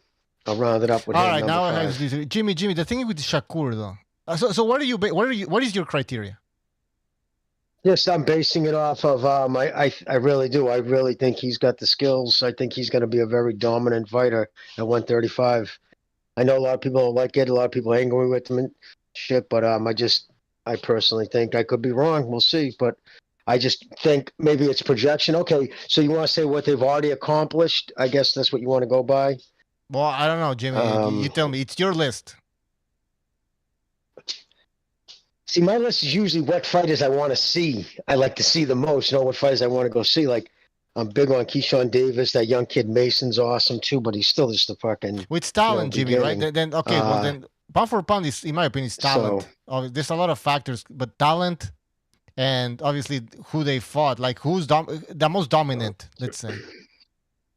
See, that's what hurts Shakur right now. He just hasn't fought the guys. But I think that'll change. Although it's going to be harder and harder because Devin Haney isn't going to. I mean, his father made a point. Did you see that to already say? He sent into live that he also squashed the rumor going around that he was re-signed 2 days before the fight with Bob. I guess Paulie Malignaggi started saying that he heard that Bob signed Devin to an extension 2 days before the fight. So, of course, that was what a lot of people were saying. Well, there's your reasons right there why they would have robbed Haney. But according to Devin's father, Bill, that did not happen. They did not sign an extension with him. And he also said, and he never mentioned, made a point to say, Bob never mentioned Shakur's name to us either. Like, of course he didn't. Yeah, it's a lot of stories coming out, but to be honest, we don't know what the hell's going on. But what Paulie Malignaggi said, it was apparently wasn't even true. So, anyways, So, but that's just it. And then I don't know if you happen to see his Twitter page, Haney's. He actually tweeted a picture of fucking Loma crying. Like, what a douche. Yeah, and he tweeted, Like, okay, I gotta take a phone call here because Slugger Sam is pitching in the chat. him. But I'm gonna remind me we're gonna go back to that, Jimmy, because I have another tweet from Devin Haney we're gonna talk about. 226, you're on the air. 226, is this Slugger? My friend, why you do this? Why you do this? Why are you talking like an Arab again? Come on, man. Stop with the accents and just... Because I am, and if you're racist, I don't care about you. Okay? Now, first of all, I'm going to give you my top 10, but I want you to put it in numero Romans, okay? Not the English version. Please. Arabic numerals? Please, the numbers. All right. Numero unos, man. The fucking Romanian shit. No, I can't do that right now, man. Okay, let me give you 10. Let me give you 10. We don't have all day. I'm gonna hang up, man. Just give me. I'm not gonna put them on the screen. Just give us your list. Okay, fine. I got Monster 1, Crawford 2, Usyk 3, Spence 4, Bivol 5, Canelo 6, Loma 7, Beterbiev 8, Tank Davis 9, and a very unpopular guy that nobody ever put for number 10, Knockout CP Fresh. How come nobody say this guy? He's been champ 6 years. Okay, thank you, buddy. Thanks for calling in. Bye. No, I'm serious. Knockout CP Fresh. Who is he? He had a small Thailand guy. No, which division? Strawweight? What's it called now? Minimum weight? Minimum weight. Minimum weight is called now. No, to be honest, I haven't even watched that guy. I have to admit, I don't know who that fuck that is. All right, Slugger. Mr. Arab. Is that what you call in? Nothing controversial? I mean, I thought your list was going to be complete shit, to be honest. It's not even that bad. It's better than, what's his name? It's Recognize. It's not this bias. All right. Well, Recognize got bias. He don't have Crawford number 2 like I have him too. I gave you Slugger Sam. If you were listening, you gave him I number gave 9. You gave him hold on. Slugger. You gotta listen. This is how dialogue works. Okay. Now, if you listened, I gave a criteria. It's clear cut. I explained it, and then I gave you my list. If you have a problem with that, you could just say, look, that's not my criteria when it comes to pound for pound. Right. My criteria for pound, I believe, is the closest meaning, this is my opinion, to the meaning of pound for pound. I agree. I agree with this, and I think Mayweather pushed you to make Willie Romero pound for pound. You agree with me? Well, listen, Floyd Mayweather saying Rolly Romero is pound for pound, it's a joke. Who has he fought? Who has he beaten to even say that. The guys I mentioned are well accomplished. All the guys I've mentioned have had an extensive career and has evidence to show why they belong in the pound for pound. Saying Rolly Romero deserves to be in the pound for pound, it's not credible. Just like, in my opinion, the guy that said that Shakur is number 3. I'm like, where's your evidence to suggest that he's number 3 pound for pound over Floyd the guys? Say again? Floyd Mayweather. He's an authority. Right. So he's an authority figure. If you take Floyd Mayweather's word for it, then I guess that's fine. But what I would ask you, if you would be honest, whose criteria is better? My criteria, where I broke it down, or you taking the word of somebody that you look up to as somebody, as an authority figure? Oh no, my friend. I put this Monster Inoue number, and then you guys all copy my list. You know, it's not. Me and you are agreed. We actually agree with that. I think he's the best pound for pound fighter right now. All right, we got a million phone calls here. Holy shit, this is out of control. Slugger, I thought you were gonna be controversial. Your list is okay, actually. So, bye bye. Oh, you like list? It's not bad, actually. Okay, so you have nothing to say. You gotta come up with something better, man. More controversial. You know what that's what we like at BDA Boxing. No, but it's too late. Too late. I know, but I know why. I watch box. I'm boxing. I know box. Okay, I'm you know not box. All right. Hey, come up with a new character. This Arab one is boring, man, to be honest. But anyways, take care, Slugger. We gotta move on. Take care. Okay. All right. We got a lot of phone calls. What are we doing here? All right, let's go through the list, guys, and let's make it a little bit quick. 336, around the air, 336. Yo, you can hear me, right? Yes, sir. Go ahead. Hello? All right, good. All right, so check it. I've been thinking a little bit before I set this list up. I'm going to make it quick. The LDBC have really, they flipped me, and I was picking Loma to win, and they convinced me that Haney won, but it wasn't from body shots. It's because of this right here. So, yeah, it's because he's black, so that's why he won. But anyways, what I have going on is I have Usyk. Yeah, it's because he's black. Yep. I got Usyk number 1. I got Inoue number 2. The only reason I got Inoue number 2 right now is just because he hasn't fought like a bigger guy yet and proven himself and his like championship merit. Whenever he's kind of the underdog, and I think that's very, very important when you go against the broader boxing public and win. And number 3, I got Lomachenko, even though he'll fade off in time. I got Loma in here right now just because what he did was an all-time great performance to go against the bigger man who had 36 hours to rehydrate. By the way, that's a new rule in boxing. You guys don't know. That's a brand new rule that came out a year or 2 ago. So Haney was at his biggest. He was not weight drained. This was Haney at his best, 24 years old. And Loma schooled him late after the first half was competitive. And Vegas robbed him of an all-time great victory at lightweight, one of the best ever, I think. And, it's just that. He's one of the greatest, if not the greatest, front foot fighter I've ever seen. And, he's like 13-3 in world title fights. Realistically, he's at least 14-2, should be 15-1. Sorry, caller. Jam84 in the chat says all white people think they're from the Ukraine now. Do you consider yourself Ukrainian? No. I'm not.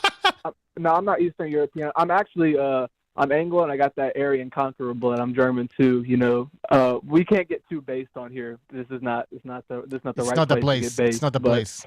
No. And number four, I got Bivol for now. I have him right there for now. If Beterbiev goes in there and starches Joe Smith in Quebec, for his homecoming fight, within 6-7 rounds, I'm gonna put Beterbiev above Bivol. So me and Recognize have almost an exact same list. It's just a little bit different. I was gonna say, listen, your list. I respect the shit out of that list. That list is not because you're explaining it. So, what I like about this caller is he's actually explaining to you. He's got more intelligence than these people that are calling in, and just I got Shakur Stevenson. I got him number 3. Why? Mm-hmm. No way. No fucking way. Black. They just might as well just say because he's black. That's it. Just say it. And I'll respect that. I'll respect that. Black, y'all. anyway, and I got Canelo 6 right now because he's really challenged himself. And he ended up coming short against Bivol. But the reason I got Loma over a Canelo, let's say, Bivol is the bigger fighter. He's got better footwork, even though he does not have the footwork Loma has. He's a bigger fighter, longer jab, and all that stuff, rangier. And, Canelo schooled him while Loma schooled Haney in the back half of the fight and won 8-4, 7-5. And to do that at 35 is historic. And, he's oh, well, it is what it is. I got Canelo at 6, still a phenomenal fighter. I don't think Benavidez just rolls through him. I am a little bit concerned of what he can do in the second half of the fight. Obviously what we saw with Plant. But right now, I still believe Canelo deserves to be on the 6th spot. Number 7, I got Crawford. He's a great fighter, but he's never been in a fight where he's the underdog, except for fucking hype job Gamboa. That don't fucking count. Fuck that. We're not counting that shit. He's always been the favorite. He's always fought these guys that are his size or just a bit smaller. I'd say mostly his size, but his range. He's always been a rangier fighter, fighting off the back foot. That goes to his skill set. I'm not saying he's a bad fighter or anything like that. All right. You gotta go faster. You gotta go faster. Okay, yeah, he hasn't defied the odds. All right. And then number 8, I got Jermell, undisputed champ, eventually lost. Let's see. Number 9, I got Spence. He's still a unified champ, beat a lot of former champs decisively, and he's looked very good doing it. So, yeah, I think he still has to be number 9. And number 10, you can put Tank Davis in there. I think that's kind of okay. Because, you got to remember, Hector Garcia, that was actually a really underrated win. He had a stellar amateur career, and he sat in the pocket and traded with him very well and knocked him out late. And Hector Garcia is a top fighter at 130 for sure. So that was actually probably the best win on Tank Davis's resume, to be honest with you. And let's see. Oh, yeah, I'm never playing. Haney's never going to be on that fucking list. Junto Nakatani is more impressive than fucking Haney. That dude got his ass whooped by fucking featherweight. Fuck that nigga. And that's all I got to say. All right. Haney Thanks for calling. Black, and that's it. Thanks for calling. All right. I want to read a super chat from Juggernaut. He says, number 1, Usyk. Number 2, Inoue. 3, Canelo. 4, Crawford. 5, Bivol. That looks pretty decent, in my opinion. I think that's pretty good. And then we had another comment here from... it was an interesting comment that I just fucking lost. Scheisse. Fuck. Oh, well. Oh, yeah, it was the biggest fight right now, which is Crawford and Spence. It's 2 black fighters. We dominate the sport. I think he's trolling. But That's what race, man. I don't know what's going on today. With the image rather than the content, of the. We're attracting the best of people. Go ahead, Jimmy. Ucho, did you just say shit in German? Yes. I don't know. Okay, I thought you did. Okay, sir. I picked it up. So, here it is. Say it again. Treason, number 7. He's the biggest fight right now is between 2 black men. Get over it. It's been a black sport. There you have it, guys. And we had Devin Haney win. So, can you really go against what he's saying? Tell your girl to get over it. All right. I would tell your girl to get over that. Nowadays, you're more accountable. You can go back and watch the videos. People in this day and age are not going to let shit go and just sweep it under the rug. Just because that's the guy you like doesn't mean that the evidence is out there and people can see, the world can see what actually happened. I'm kind of glad. Technology works both ways. It holds you more accountable. Yes. That's a good thing too. Absolutely. Well, Larry Lopez says blacks dominate boxing, and then he says it's the truth. Dudes get emotional over facts. All right. I guess I would say Larry Lopez, blacks dominate your girl. All right, guys. Enough joking around. Larry Lopez. I don't. We got. Yes. I'll play it around. We're all joking. Well, Bucho. Yes. I was curious now. If people say it's based off race, then someone explain why Shakur Stevenson, Terrence Crawford, Keyshawn Davis, Sean Porter, Blair Cobbs, Jared Anderson, just to name some who straight up said Loma won. Maybe they can explain why that is, if it's based on race. Yeah. Yeah. Yeah. Good point. Hey, Jimmy, you know what's one of the worst things real quick? and I heard somebody else say it, but I'm just going to repeat it because it makes a lot of sense. That's what you're supposed to do in boxing. When they give him the 10th round, when they give Haney the 10th round, you know what the judge was thinking? Okay, here comes Loma. He's rallying. He's racking up the rounds. I'm just going to give Haney that cushion because I know Loma's coming in stronger in the 11th and the 12th. So just to make it safe, even though he lost that round, I'm going to give him the 10 because in his mind, he knew for sure Loma was going to win the next two. It's just a little bit of a safety cushion. Could be. Yeah, and I have my opinion on that too. The guy who just left, the last guy who just gave up the commission job, Kolpeck or whatever his name is, who's one who picked the judges for this past fight. I think he's the 4th largest donator to the Democrat Party. This guy is so he can walk into the DNC. He probably has Joe Biden's phone number, and Zelensky is Joe Biden's boy. Lomachenko is on the Ukraine traitors list. They have a death warrant out for him as a traitor to the Ukrainian government. So Zelensky picks up the phone, one call to White House, calls to Kolpeck, whatever his name is, bang, done. The Ukrainian who's wanted for being a traitor isn't going to win because I can't figure out why they could have scored that.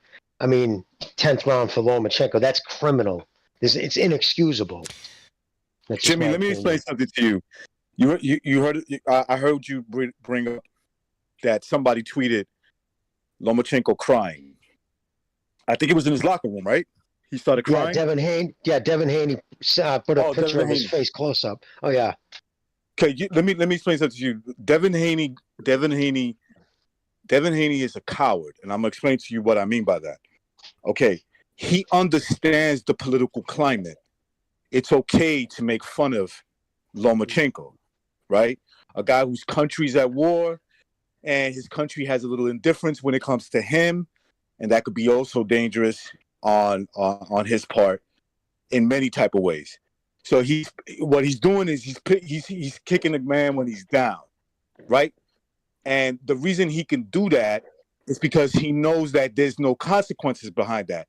But as soon as you put him in a 50-50, your actions equals consequences, and whatever you can do, he knows he drowns.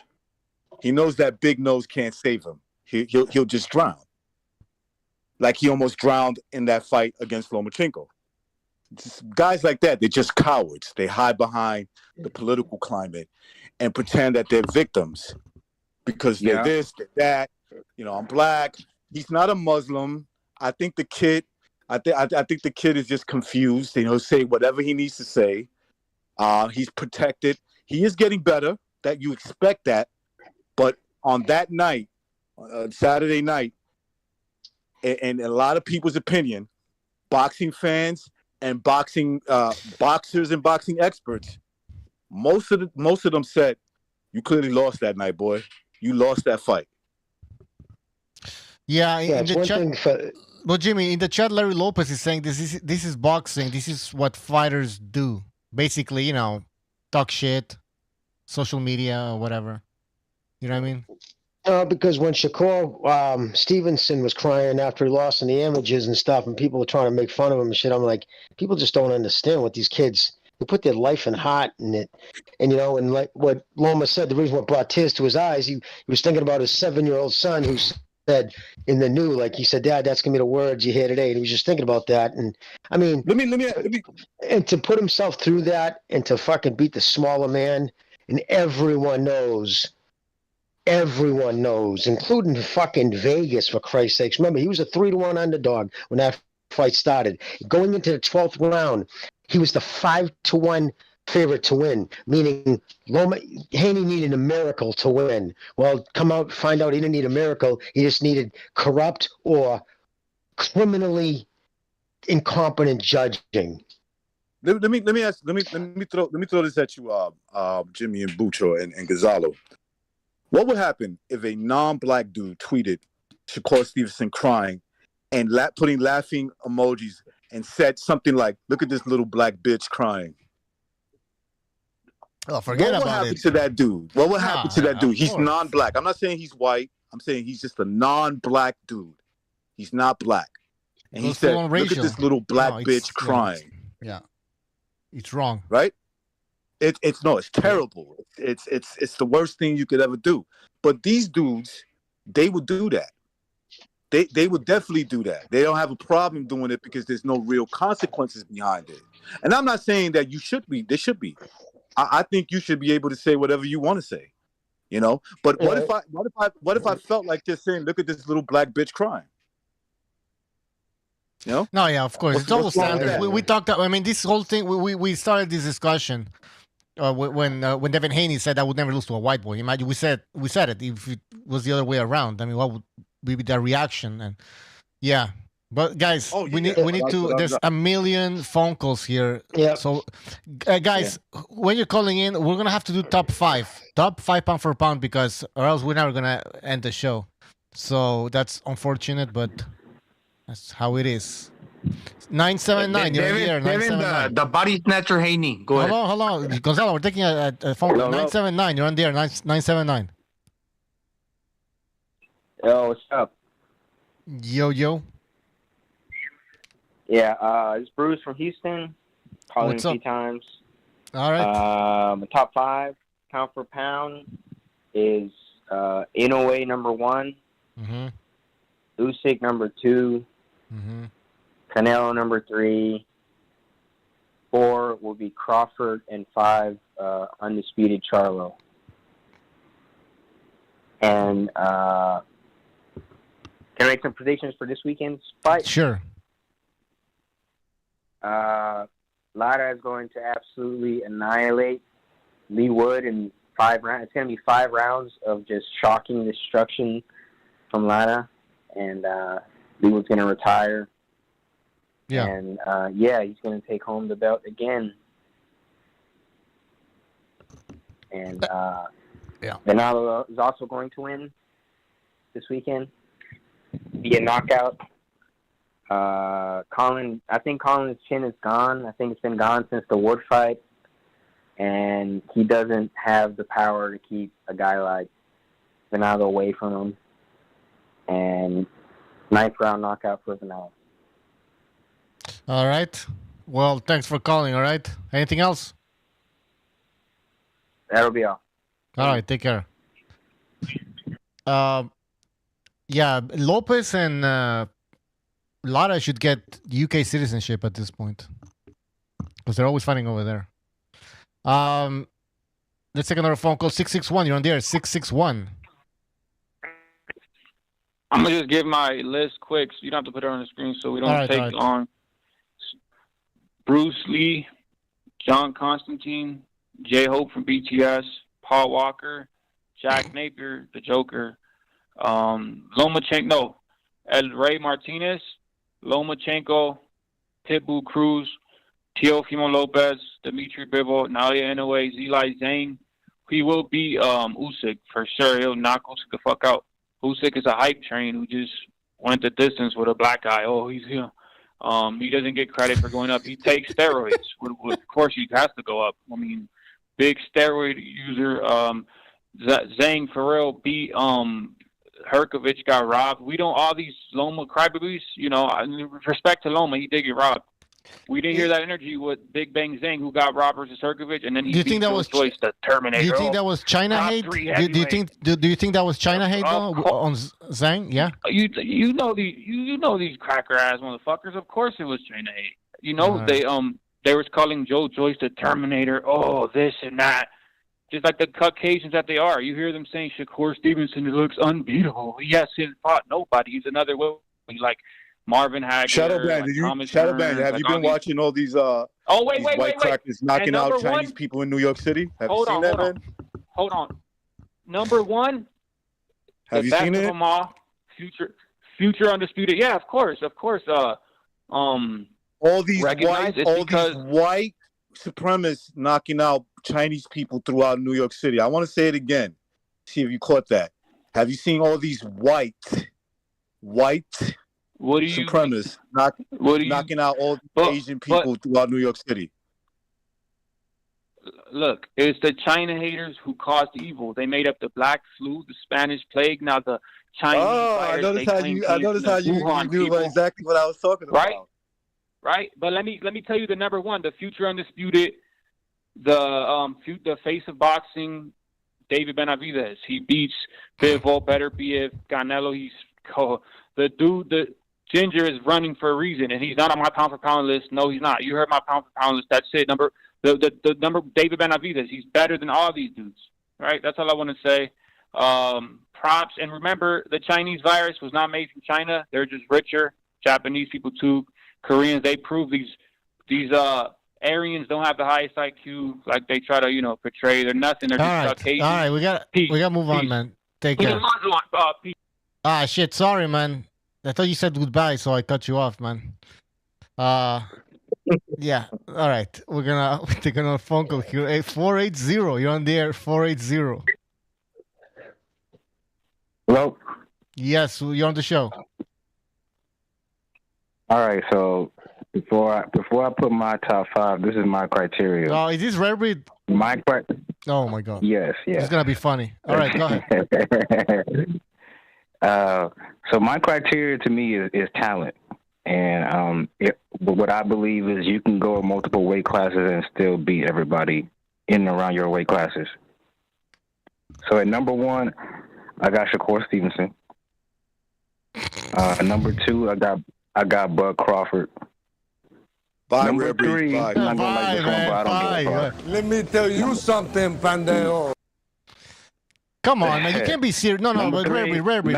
No. No, let me finish. No, seriously. Let me finish my list and then we can talk about it. All right. Finish. Okay, fine. His whole list and you can say shit. All right, go ahead. Number 3, I got Boots Ennis. Number 4, I got Lomachenko. And number 5, I've got Tank Davis. So, yeah, that's my list. Yeah, but it's just based on talent. Okay, but this is, base it off on dominance, the record. I said talent, and you're comfortable in and around your weight classes that you're at. Yeah, but Shakur hasn't fought anybody yet, man. Shakur hasn't fought anybody. All right, well, whatever. Anyways, anything else? Yeah, I'm not gonna debate this. I'm not even gonna debate this, to be honest. No. Let me finish. I think it's funny that you didn't even question when what's his name? Recognize when Recognize said Gallo Estrada of all people had him ahead of Terrence Crawford. Like, if that's not I would need an explanation for that shit. Recognize. Did I put him over him? Did I do that? I don't remember. I believe you did. You put Gallo Estrada at number 7 or something.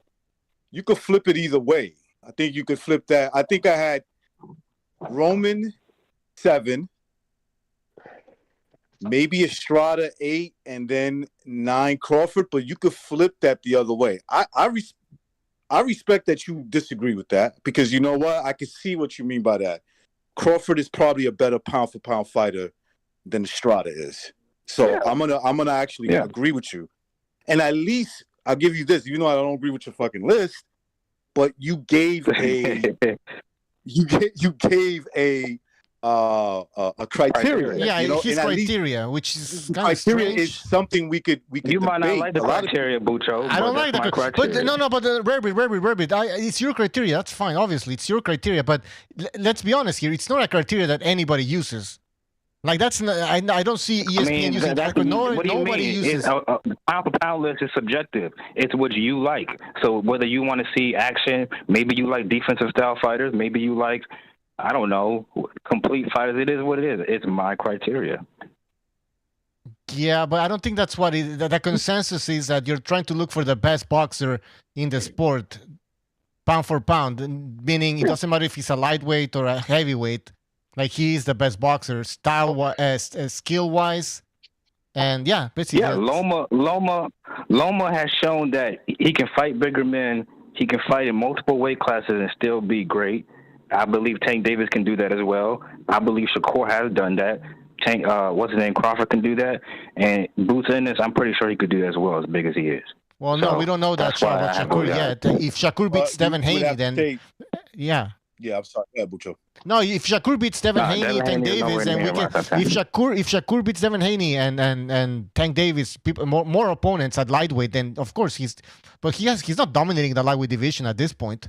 We can't say that. No, I mean, Devin Haney would never fight that dude. He got in the ring and Devin okay, ran but whatever. out. I just told you what needs to happen, though. Hey, but the thing is, he fought that Japanese dude. He was actually bigger. He didn't fight for the belts, or was that the fight before? He's actually fighting smaller men. Valdez is a little dude. And then he blew the weight, abandoned the belt, so he's never fighting big guys. It's the opposite yet. Exactly. We'll see how. Hey, maybe Shakur is the shit. Maybe he is, but we need to see that against, like Gonzalo said, bigger opponents. But go ahead, Red Reed. I mean, all the boxing people are telling you Shakur is the god, but for whatever reason, you don't want to believe it. I guess you got to see more. They say he might be the good. No. They said he has the goods. He might be the goods. Let's put it that way. But nobody's putting him number one pound for pound or number top 5. He's a You are the only one doing champ. that. With your Technically, he's kind of already proven. So no, he's not, man. No, he's not. Oh, okay, whatever. Listen, Red Reed, we got to move on. Red Reed. Oh, all right, never mind. Yeah, we're gonna move on. Red Reed, we're gonna move on, man. I'll see you on Friday, I guess. So you can come on. All right, take care. I was going to ask him. Yeah. I was going to ask him what he thought about the LDBC, the way Trill Boxing, because he came back to do a show about the fight because they were all there, and just the disrespectful way they talk about Shakur. I know you guys don't, well, actually, Bucho, you're not high on Shakur. You're just waiting for him to prove it. I understand where you're coming from. Mm-hmm. Just they were talking about his mother and shit. They're just fucking really bad-mouthing him about his Spanish heritage. Like, why did that have to be said? Just craziness. I just hope if he does become the fighter that I think he's going to become, I hope he never gives any of those motherfuckers the time of day after the way they've been treating him and talking about him. Mm-hmm. That's all. That's all I got to say. Right. I've been speaking to the Puerto Rican Council, and we're going to accept Shakur Stevenson. Good. Yeah, we're taking him. He's not welcome. I spoke to some good people. I spoke to some good Spanish people, good Puerto Ricans, and they took a look at him, and we saw a trait. We said, "Yeah, look at that ugly face. He's definitely Puerto Rican, yo." Did the council come together? Remember Willie Rodriguez? No, recognize. Where did this council? Where did they come together? Was it at the local bodega? So it's a mixture, right? It was at a local bodega in the Bronx, one in Orlando, one in Chicago. So we did a satellite call. Okay. And we, Skype. Yeah. And so I started showing pictures of Shakur Stevenson. They were like, when their eyes, your eyebrows start to raise from one side, they're like, And they looked at each other and they said, "Ta cabrón, es un boricua." I knew it. I thought you were talking about the Dave Chappelle. Remember that skit when they were trading races? They traded Tiger Woods. That's what we did. We're taking, that's exactly what we did, Jimmy. And we decided we're taking Shakur Stevenson. Good for you. You have a champion now. Now you have a champion. So he's one of my favorite fighters from now on. Is he the only Puerto Rican champion at this point? I think. No, wait. Yes. I think he might be the only one. Wow. Yeah, man. That 78 Sports was fucking in his feelings about Shakur admitting his father was black, and how he phrased it. Well, he says he's Spanish because that's what his mother told him. Basically, so saying his mother basically, slept around and just telling him that. So it's some low-rent shit, but whatever. All right, guys, let's take more phone calls here. 530, you're on the air, 530. Salute, my dons. Can you hear me? Yes. Who is this? On Chinga? No, who is this? A Don. This is the Don. The Don. Don. Yeah, All Don. right, here's my list. I don't have much time, and I don't want to take any of you guys' time. So I'll start from the bottom up. The bottom, I got Bam Rodriguez. Next coming up, I got Loma. I got Virgil Ortiz. I got Jaime Munguia. And to top it off, I got Canelo. Non-biased list. Salute to my Dons. All right. I see a full-on Mexican list over here. Hey, what are your... Oh, okay, he's gone now. He doesn't have much time. I was asking about Saturday's fights. Interesting list. We have another phone call here. 386, you're on the air. Yo, thank you for taking my calls, guys. What's up, Recognize? What's up, Jimmy? What's up, Pete? What's up, fellas? Action Jackson. I know you guys are busy. Oh, I Action just want to touch Jackson. on What's up, buddy? what's up, Gons? With my fucking boys. I just want to touch on, ESPN, they took Haney out of the pound for pound list and put Loma on. They put Loma on. What does that tell you about this fucking amazing Messiah, Haney? What does that fucking say? Good point. Yeah. Yeah. Yahoo Sports why did would you that. do that? Yahoo Sports, a couple of people did that. Go ahead, Jim. I was just agreeing with you. I was just saying Yahoo Sports, Kevin Ioli, that list, he took Haney off and added Loma, and two other people did. So did Ring IQ on his list, and he's very meticulous about his pound for pound if lists. the Lightning beat the Flyers, they wouldn't fucking swap it, would they? If fucking the Detroit Red Wings beat the fucking Chicago Blackhawks, they wouldn't be like, oh, no, it's a close game. They'd be like, no, that was the score. They had a great offense. We're going to keep the rankings. Like, that's how subjective this fucking it's so ambiguous. It's frustrating because I saw film studies trying to prove the other way, and I was like, no, Loma still won. Like, Loma, fucking 35-year-old fucking small guy, came up and beat a 25-year-old, and it makes me mad because I want to root for America, but when I see Ukrainians with heart, like Usyk, like Loma, I mean, it's discouraging for the enemy, it's discouraging for America's enemies, Interesting take. All right. Action Jackson, anything else? Yeah, I wanted to say one more thing. Yeah, if you have like Loma, Usyk, Inoue, Bivol, and maybe better Beav in your top five, then you probably can't go wrong. Let me finish it off real quick, Booch. It's my show now, So, yeah, those are the guys. Have it in any order. Donate to the channel, hit the like. I mean, these guys they'll speak it, believe it, achieve it, like your boy Wilder. Mm-hmm. Amen. 100%. All right, thanks, buddy. You guys have a good one. All right, take care. Those Action Jackson. His list top 5. No African American fighters. I'm very concerned about that, though. 202. You're on the air. 202. How's it going, folks? Hey, what's up? Welcome to the show. What's your list? Not much. All right, so at number 10, I got Lomachenko. At number 9, I got Devin Haney. And to clarify, my criteria for this list is level of competition as well as wins. I thought the fight this weekend was great. That's one thing that's going up for a lot of people's heads. They're caught up in this robbery talk. But it was a great fight, man, and that's all I care about. I'm not rooting for Lomachenko or Devin. I just thought it was a great fight. But anyway, number 8, I got Nakatani. Number 7, I got Beecher Reef. 6, Bivol. 5, Spence. 4, Crawford. 3, Canelo. 2, Inoue. 1, Usyk. Good list. I don't have any problems with that one. I think it's pretty good. Thanks for taking my call. All right, take care. All right, he went straight to the point. Good call. 832, you're on the air. 832. What up? This is Straight G. Number 10, I got Crawford. Number 9, I got Lomachenko. Number 8, I got Jermel Charlo. Number 7, I got Tyson Fury. Number 6, I got Beterbiev. Number 5, I have Canelo. Number 4, I have Bivol. Number 3, I have Errol Spence. Number 2, I got Naoya Inoue. And number 1, I got Alexander Usyk. Pretty good list. I like it. Then you got Jermel in there. Recognize, you want to say something?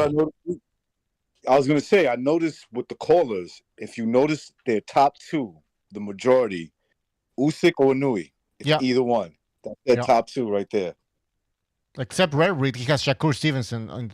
He has. Well, that list. Yes, my criteria. My criteria. Okay. Yeah. No, but caller, your criteria is the criteria that like everybody should have. Basically, some things might be slightly different, but You can't just have a criteria on the wall. This is the most exciting guy. It's like, well, Absolutely, I feel like resume matters. If it was based on like for example, if I was like rare breed and I said who I like, me personally, like if I was like any of these callers, of like but I can't do that because it's got to be based off criteria. There's got to be a system to it. But if I was like people who I like to see fight, like I like Tank. I wouldn't lie. I like Inoue, Beterbiev, and Fury because they are finishers. Like when they get in the ring, it's a pretty good chance they're gonna find the solution to the problem to get the guy out of there. And that's kind of what I like. And once upon a time, Lomachenko wasn't my favorite fighter because of that. He was making dudes quit, Lomachenko, knocking dudes out. But the list I gave so far, is pretty. That's I got to go with criteria. That's what I'm saying. I agree. Anyways, caller, thanks for calling. All right, call back again. Yeah, I disagree with some of it, but I like it. I like his list. It's a good list. 713, you're on the air. 713. Yeah, hello. This is Greg Terrible. I just want to point out two things. Actually, three things. What made pound for pound irrelevancy, what gave it not relevant, is that even in MMA, pound for pound is just thrown everywhere and undefeated records. But my version of pound for pound, you clean out the division, undefeated or not, then you move up. Yeah. You clean out that division. So number one for me is Tyson Fury because he's still from like a little era in the past, but still active. Second one is Usyk. Third, Canelo. Fourth, Inoue. And fifth, Jermell Charlo. Because he's not afraid of losing, cleaning out a division, and potentially moving up, like Morales, Barrero, Floyd, Pretty Boy Floyd, and Pacquiao. And that's it, man. You have a very good show, controversial, unbiased, and good. Best of luck. Thank you. I'm out now. Take care. Bye. All right. We are unbiased. He said it. We are unbiased. Hey, crazy. Doesn't he call us sound like biased. Devin Haney? Huh? He sounds like Devin Haney. No, voice, man, not the pitch. a little bit. Hey, now that you mention it, that was Devin Haney. That was Devin Haney. Salute Devin Haney. 917. You're on the air. 917. New York. Hey, yo, how's it going, yo? What's up? It's Jamal New York in the house. LDBC. He to give it to you straight up.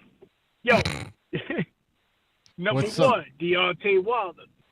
Mm-hmm. Number two, Tank Davis. Number three, Devin Haney. Number four, Shakur. Number five, Ready to Stay Alive. All right. Nigga, he crazy. All right.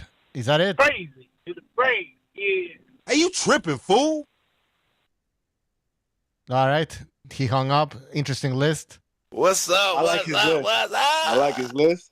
I like his delivery. All right. 856. You're on the air. 856. What's up, BDA? What's up, Dan? It's Jersey J. How y'all doing? What's up, man? Give us your list. I'm cool. All right, so number one, my list is for guys that are undisputed or guys that are in the hunt for undisputed. So number one, I got Bivol.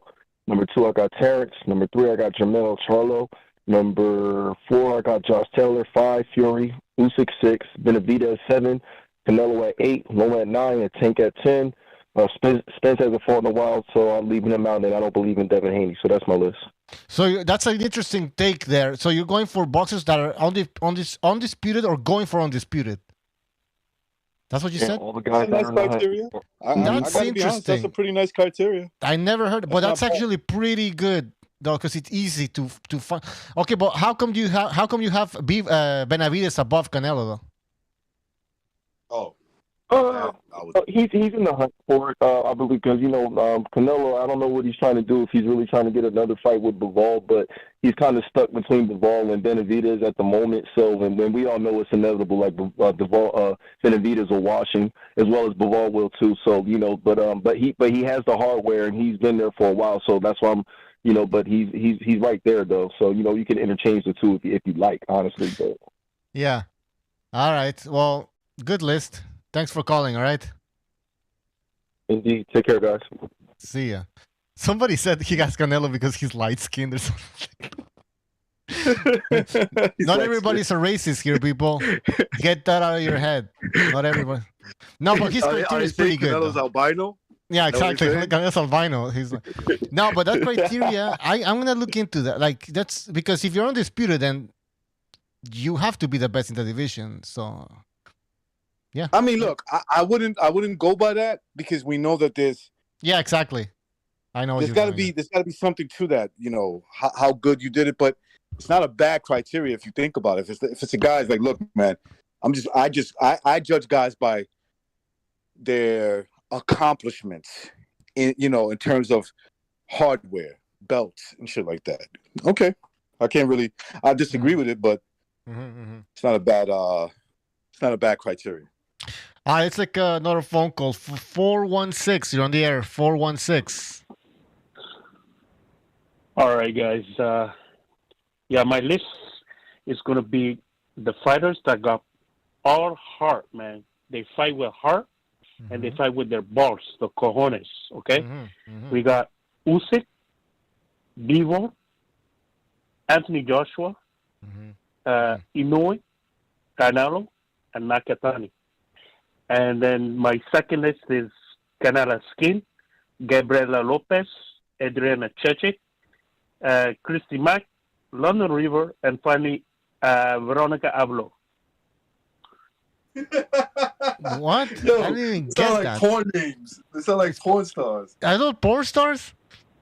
I don't know, but that's what it They're sounds fighters like. too, man. They're in the pound for pound. Come on, man. You got. Yo, we should have pound for pound from every angle. We should have a porn pound for pound list. That's a great idea. Something. That's a pound for pound list. Listen, He's right man. about They're that. fighters, and then they're fighters. Listen, they're fighters, and then they're fighters. Yeah, pound for pound, man. Come on, you got Yo, great, man. the ones with the the one with the maracas and the one with the the concha. Nah, man, that's what it's about.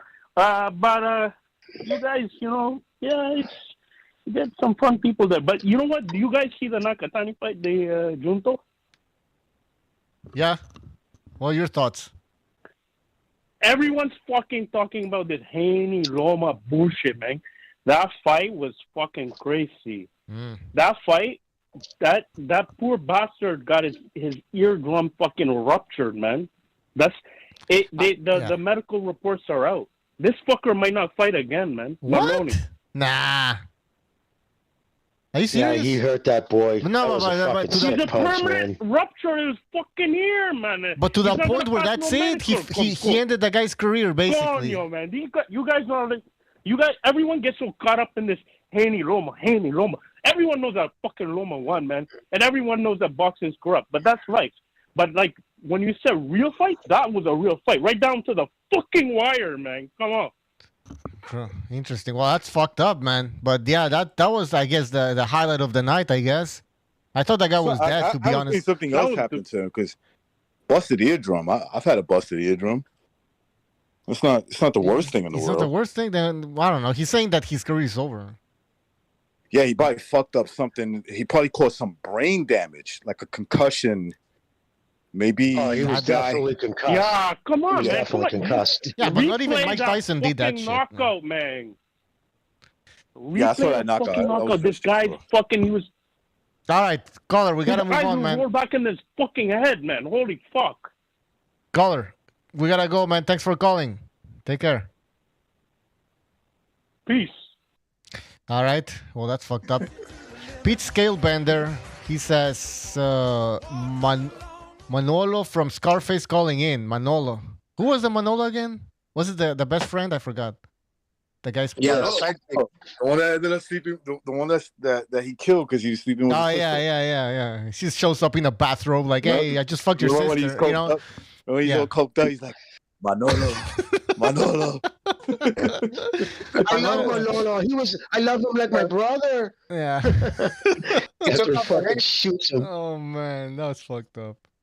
All He's right. so fucking mad about somebody banging their sister. Especially his best friend. Yeah, I Especially saw his- that show and I was I saw that when it came out as a kid. I'm like, what the fuck? It doesn't make sense. It doesn't make sense. Listen, like you're man. watching it, and you're like, I got okay, two like sisters. this. I got a little sister. I got two sisters. I got one older and one younger, and I love them both. I love the shit out of my little sister. My little sister is like, like my child. But shit, when she, she's a grown woman. Once she started dating, I'm just like, hey, listen, if you need me to fuck somebody up, don't hesitate to call. But other than that, good luck. And then he kills her. Then his last breath is, we were gonna get married on Monday or something. Yeah, no, they went out and got married. They did get married. He wanted to surprise them. She had the ring on and everything. They were going to surprise Tony. And he was so mad he blew his fucking foot away. Jimmy, it's like he changed his mind when he said that. We were going to get married on Monday. I fucked up. Yeah. You fucked up the wedding. I love Mario. That's what he was telling her. Yeah, a little late now. Oh, man. All right, guys, we got to take a phone call here. 650, you're on the air, 650. I'm going to be quick. Top 10, number 10, Josh Taylor. Number 9, Navarrete. Number 8, Beterbiev. Number 7, Loma. Number 6, Bivol. Number 5, Estrada. Number 4, Fury. Number 3, Usyk. Number 2, Inoue. Number 1, Canelo. No African Americans. It's true. What's wrong with you, man? Where's your Mel? Oh, he hung up. And he just specifically said that, and he hung up. By the way, Josh Taylor on that list. Yeah, it's true. A lot of people are not giving Josh Taylor any credit anymore. I guess because of that fight against Cotterell, whatever his name was, where he got a good decision. Yeah, I never touted him too high though. But yeah, I do see a lot of people that he was on a lot of people's list before that fight. I could tell you that much. Because he had a good resume in a short period of time, but once he got that level, then he was all set with fighting once a year, and now it's been a while. He's going to look rusty, man. I'll tell you, I'm not 100% convinced he's going to watch Lopez. I thought that Regis fight was a draw. I thought it could have went either way. When he beat Regis, I thought it was a draw. My personal opinion. I could see it going. I could see where you edge it out for Joshua Taylor. But since then, I was like, and it's not. Are you saying he's a hype job? Of pro grade. Yeah, it depends how high you have him. Then I would say, for me, he's not a hype job. He's a very good fighter, but he's not. He has pound for pound potential, but he's not, in my opinion, like top 10. He's not in the top 10. All right. He's too proven to be a hype job. I mean, he took out Ramirez. You could pretty much say it was more like a bad night or something because he took out Ramirez. If you got him over, if you got him in the top 10, I'm not gonna really argue it. I would say if you got him in the top 5, anywhere in that upper echelon, of the list, then I would say I don't know about that shit. In the chat, Shane Johnson says. Decision. Hey, recognize real quick, Butch. I just wanted because I got excited. Fucking, you know what my favorite line in Scarface is? Remember when he kills the DDA, what is it called, DEA agent? And he goes, "You can't kill a cop." Yeah. Then you got Tony the guard, and then Tony's like fucking shitting bricks, and he's sweating. And Tony looks at him, and he goes, "You want a job?" Oh yeah. Hey, no, you know what I like when he killed the cop? He's like, goodbye or something, and the guy's like, fuck you. And then he gets shot. He's like, his last words are fuck you. And he looks at Tony, right? And then he goes, Tony thinks he's gonna shoot the guard. Then he goes, "You want a job?" Yeah. The other guy. Yeah. He's like, "You want a job?" All right, let's take a phone call. Somebody's calling from out. I guess he's from the UK. Where are you calling from? Yo, you're on the air. You're long distance, my friend. Oh. You're paying long distance fees. You're paying long distance fees. Make it quick. Yeah, man. Yeah, man.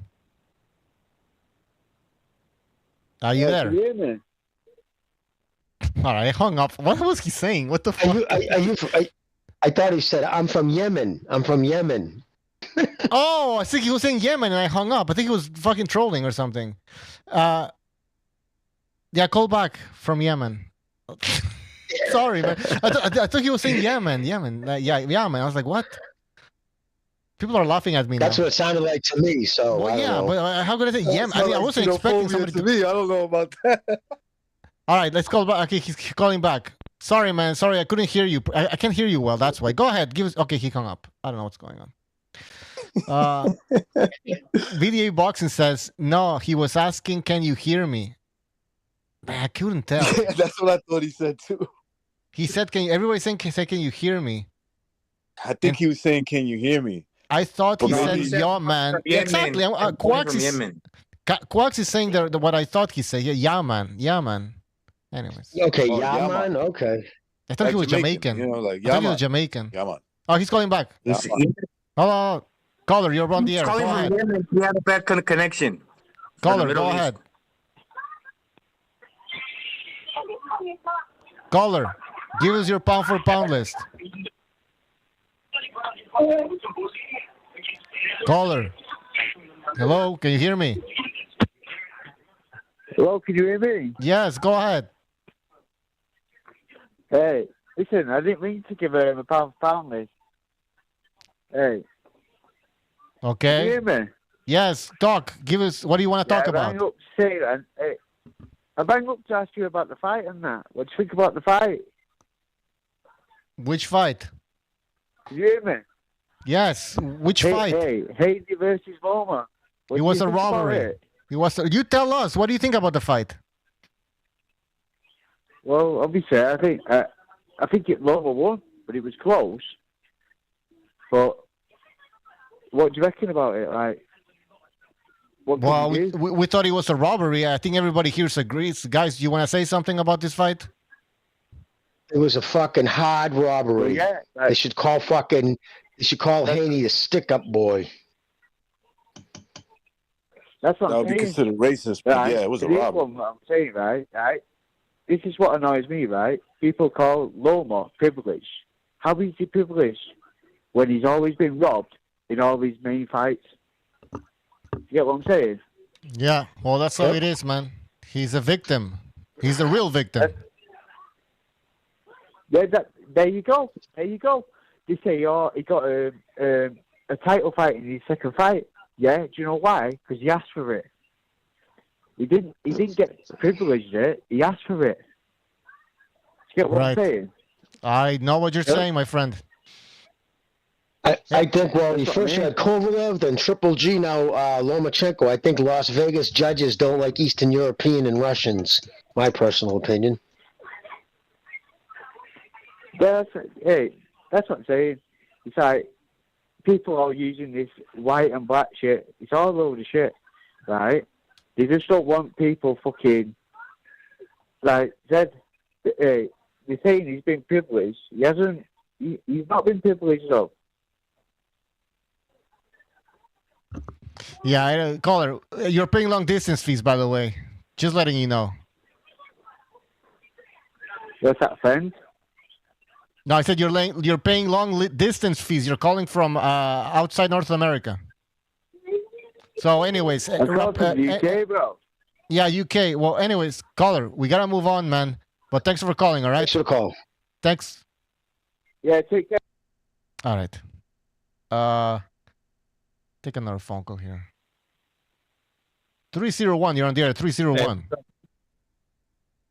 Hey, what's up, guys? I was going to launch into my list real quick, but since Recognize mentioned it a while ago, I did want to say that Prograis would be an honorable mention for me because that fight with Josh Taylor was one of the few fights I walked away from thinking, depending on what you like, that could have actually gone either way.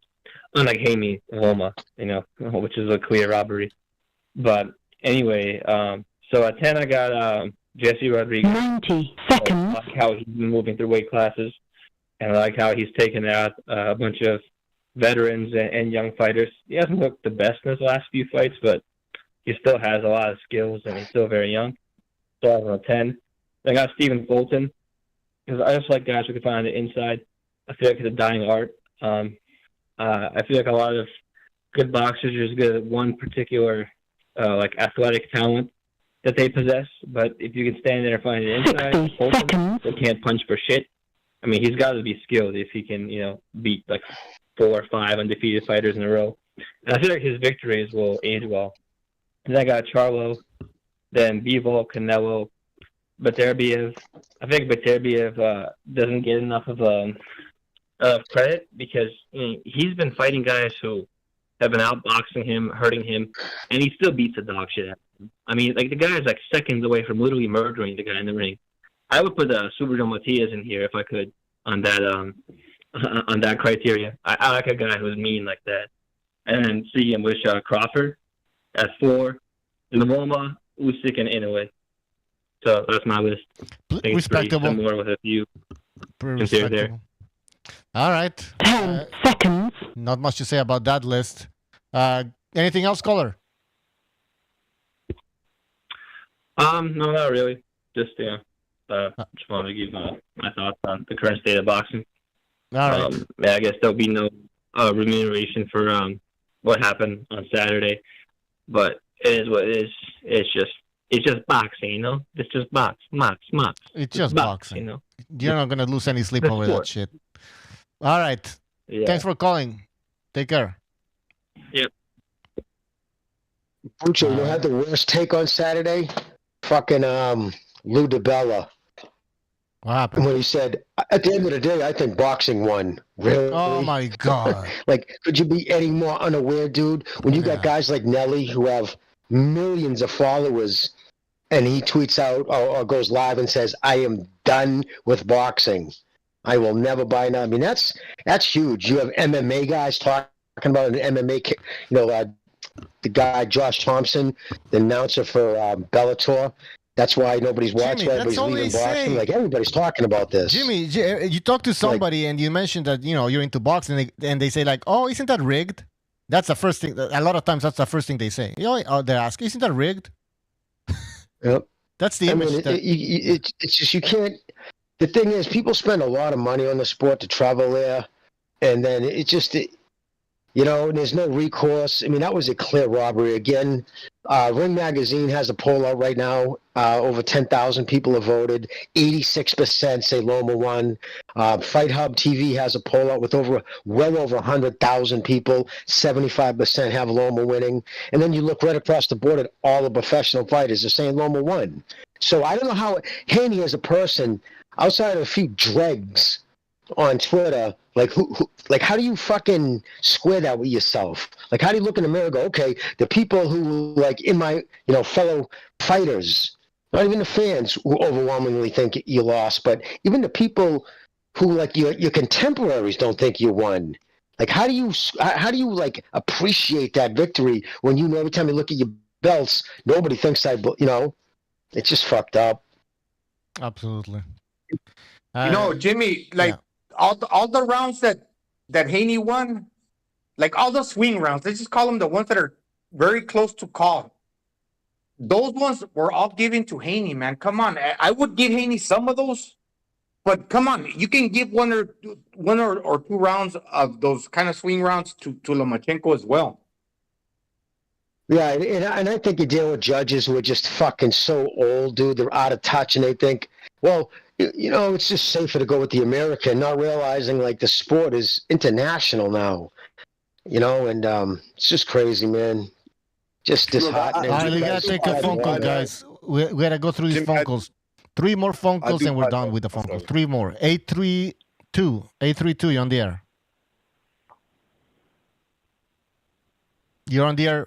Hey, man, can you hear me? Yep. Go ahead. Okay, man. I don't know how to know the number that you assign to the callers. I'm always confused when I call. I didn't know I was 832, but I just wanted to tell you that because I probably the system's supposed to tell the caller, but okay. But hey, man, this Haney Loma situation has me overthinking my knowledge about boxing because of how lost I feel in the middle of all these opinions that are floating around.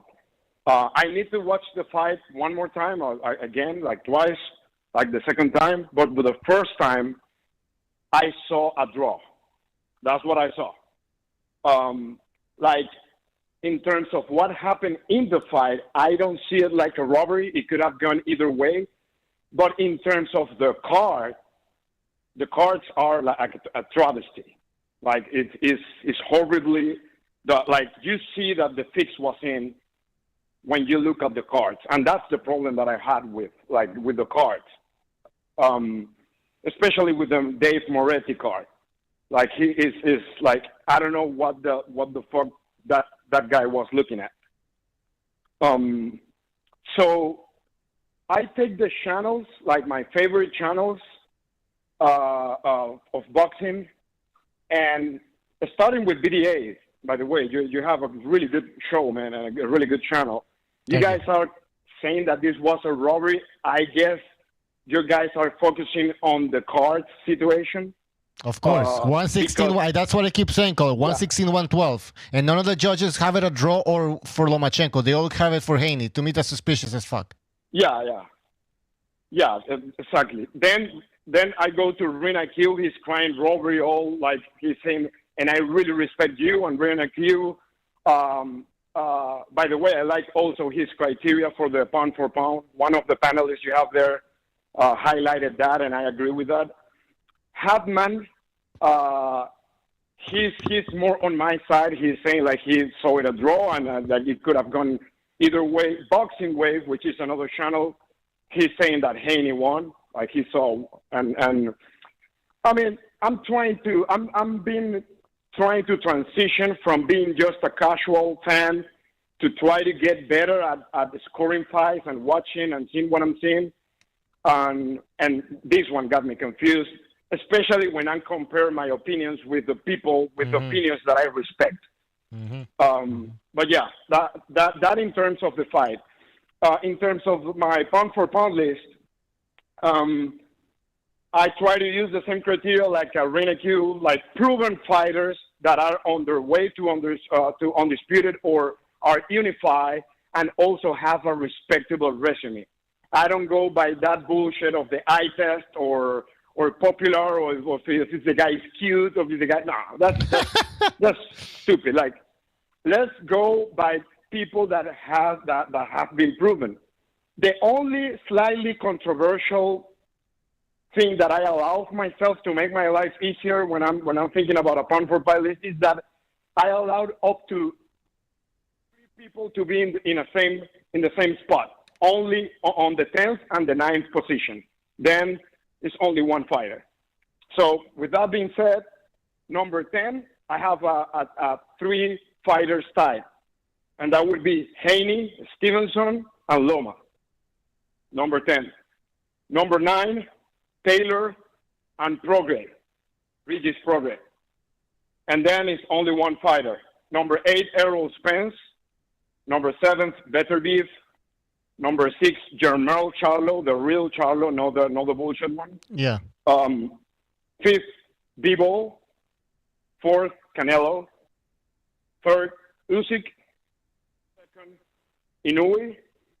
And number 1, Terrence Bud Crawford.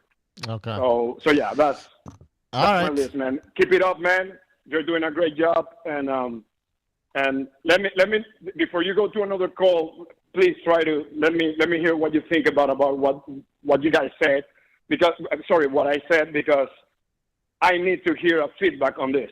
My head is about to explode in terms of the Loma situation. That's it. All right.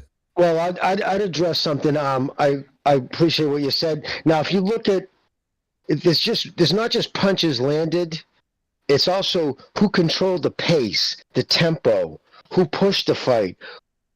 You know what I mean? Like, who was pushing who around the ring? The little guy who landed the more clean and effective punching, meaning who was affected by the punches. And that was clearly Haney. He was buzzed on more than one occasion. In the 7th round, his leg did a stiff. In the 10th round, he was holding on for dear life. So at no time, yes, he landed half his body shots with body punches.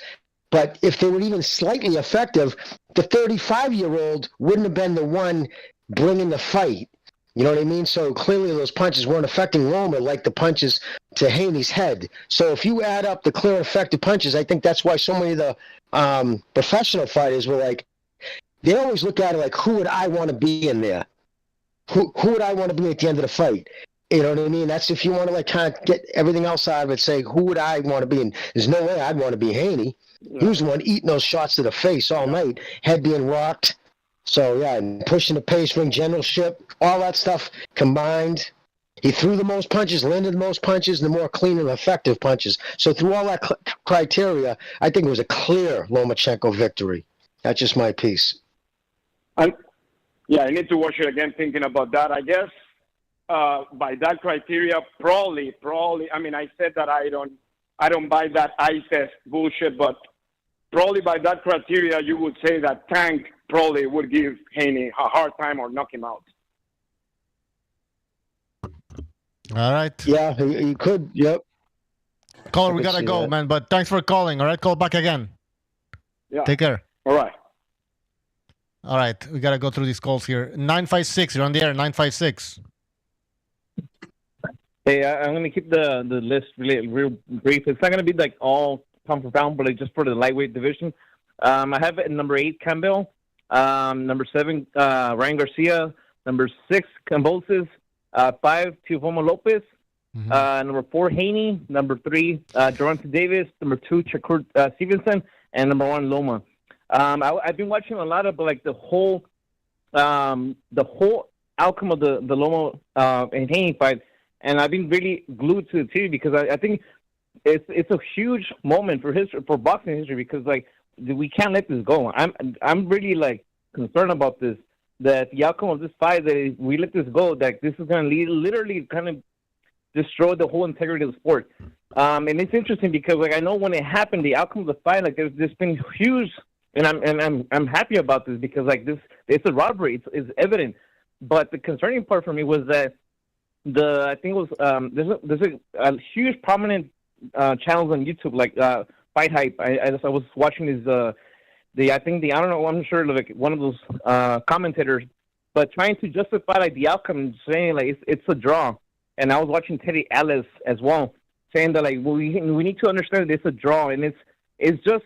For me, it's just kind of like, are we kind of like just bowing down to the system to kind of like, okay, I guess we got to go with this, but I just don't agree with that.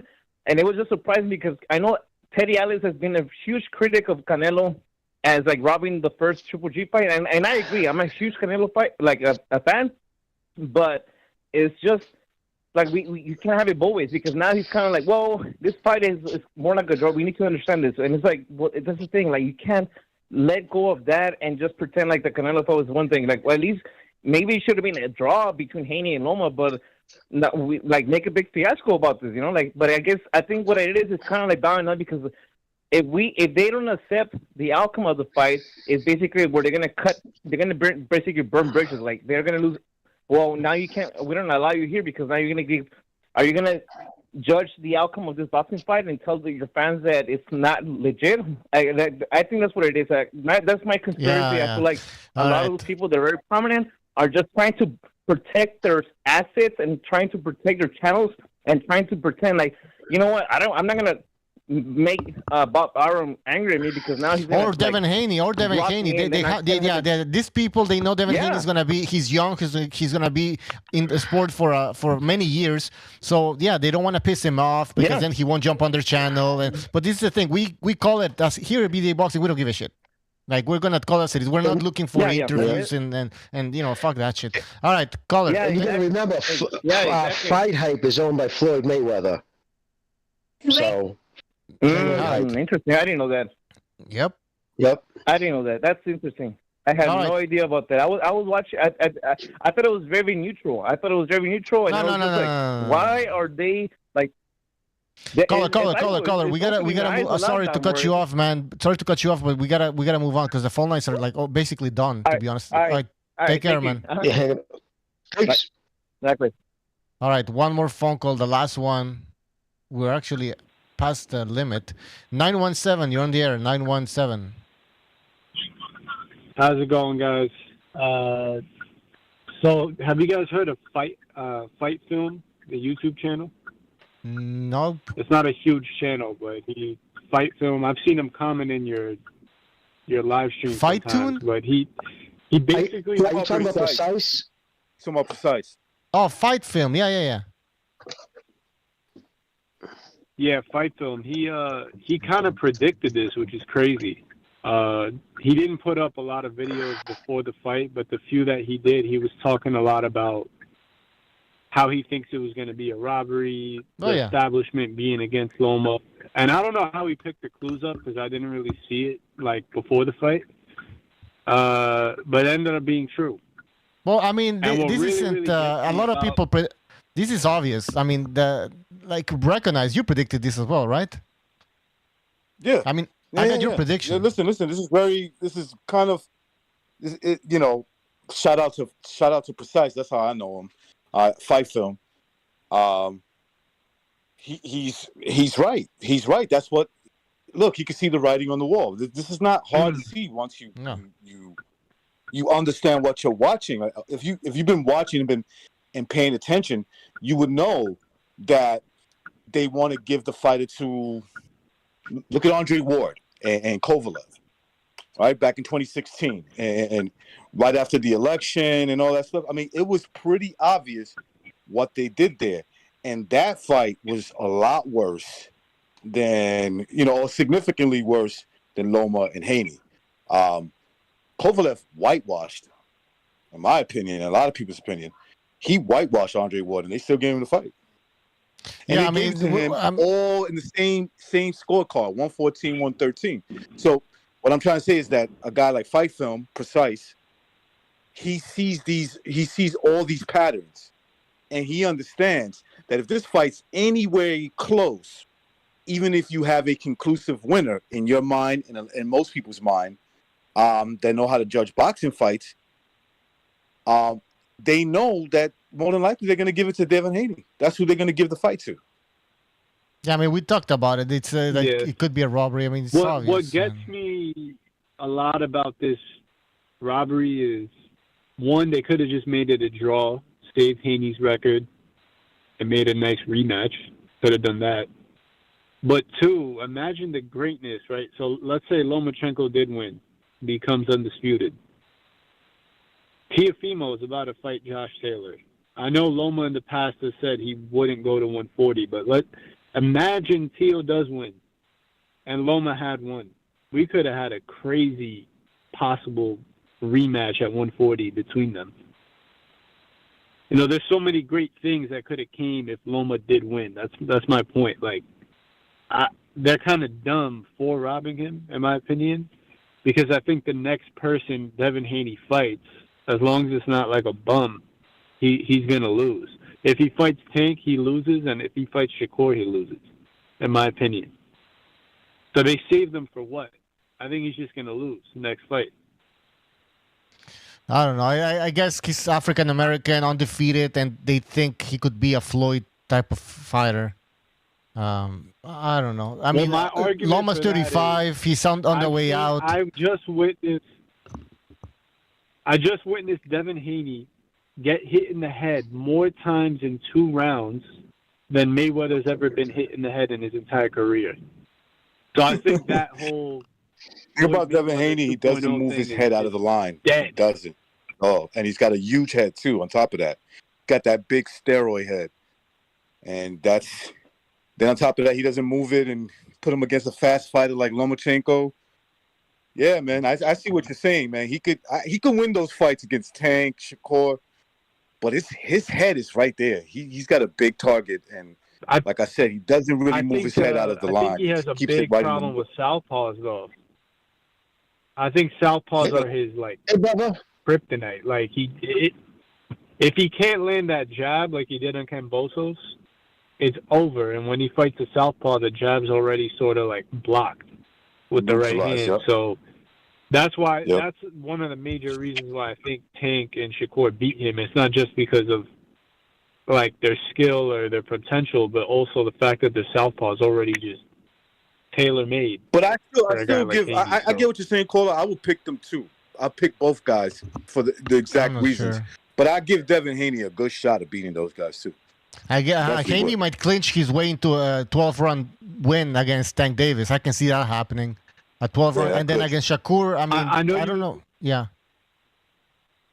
I know you guys got to go, but one last question.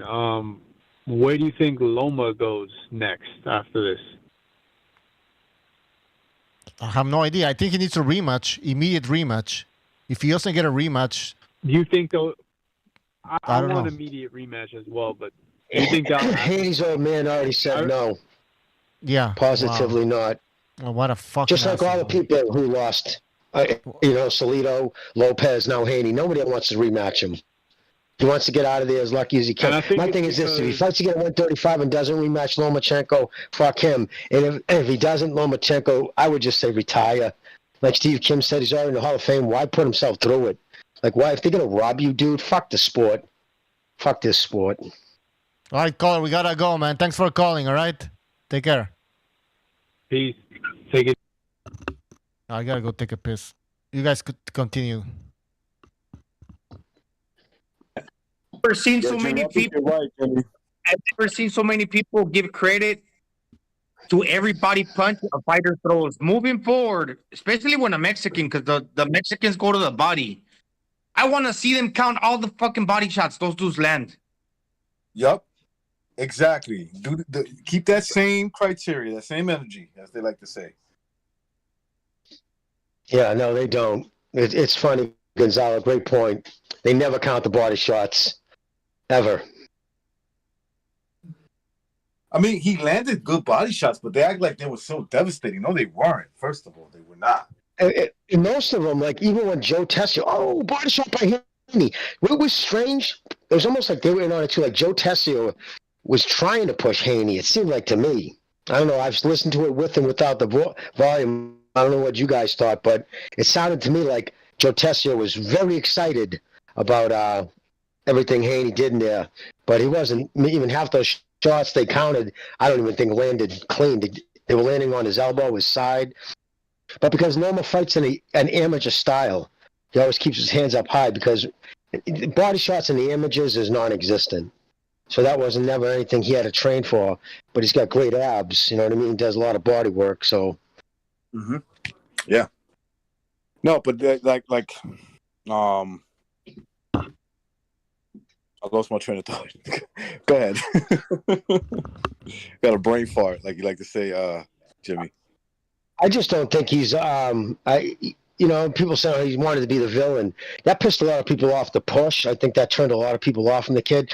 But here's the thing: when people know you won your shit fraudulently, everybody's going to want to see you lose now.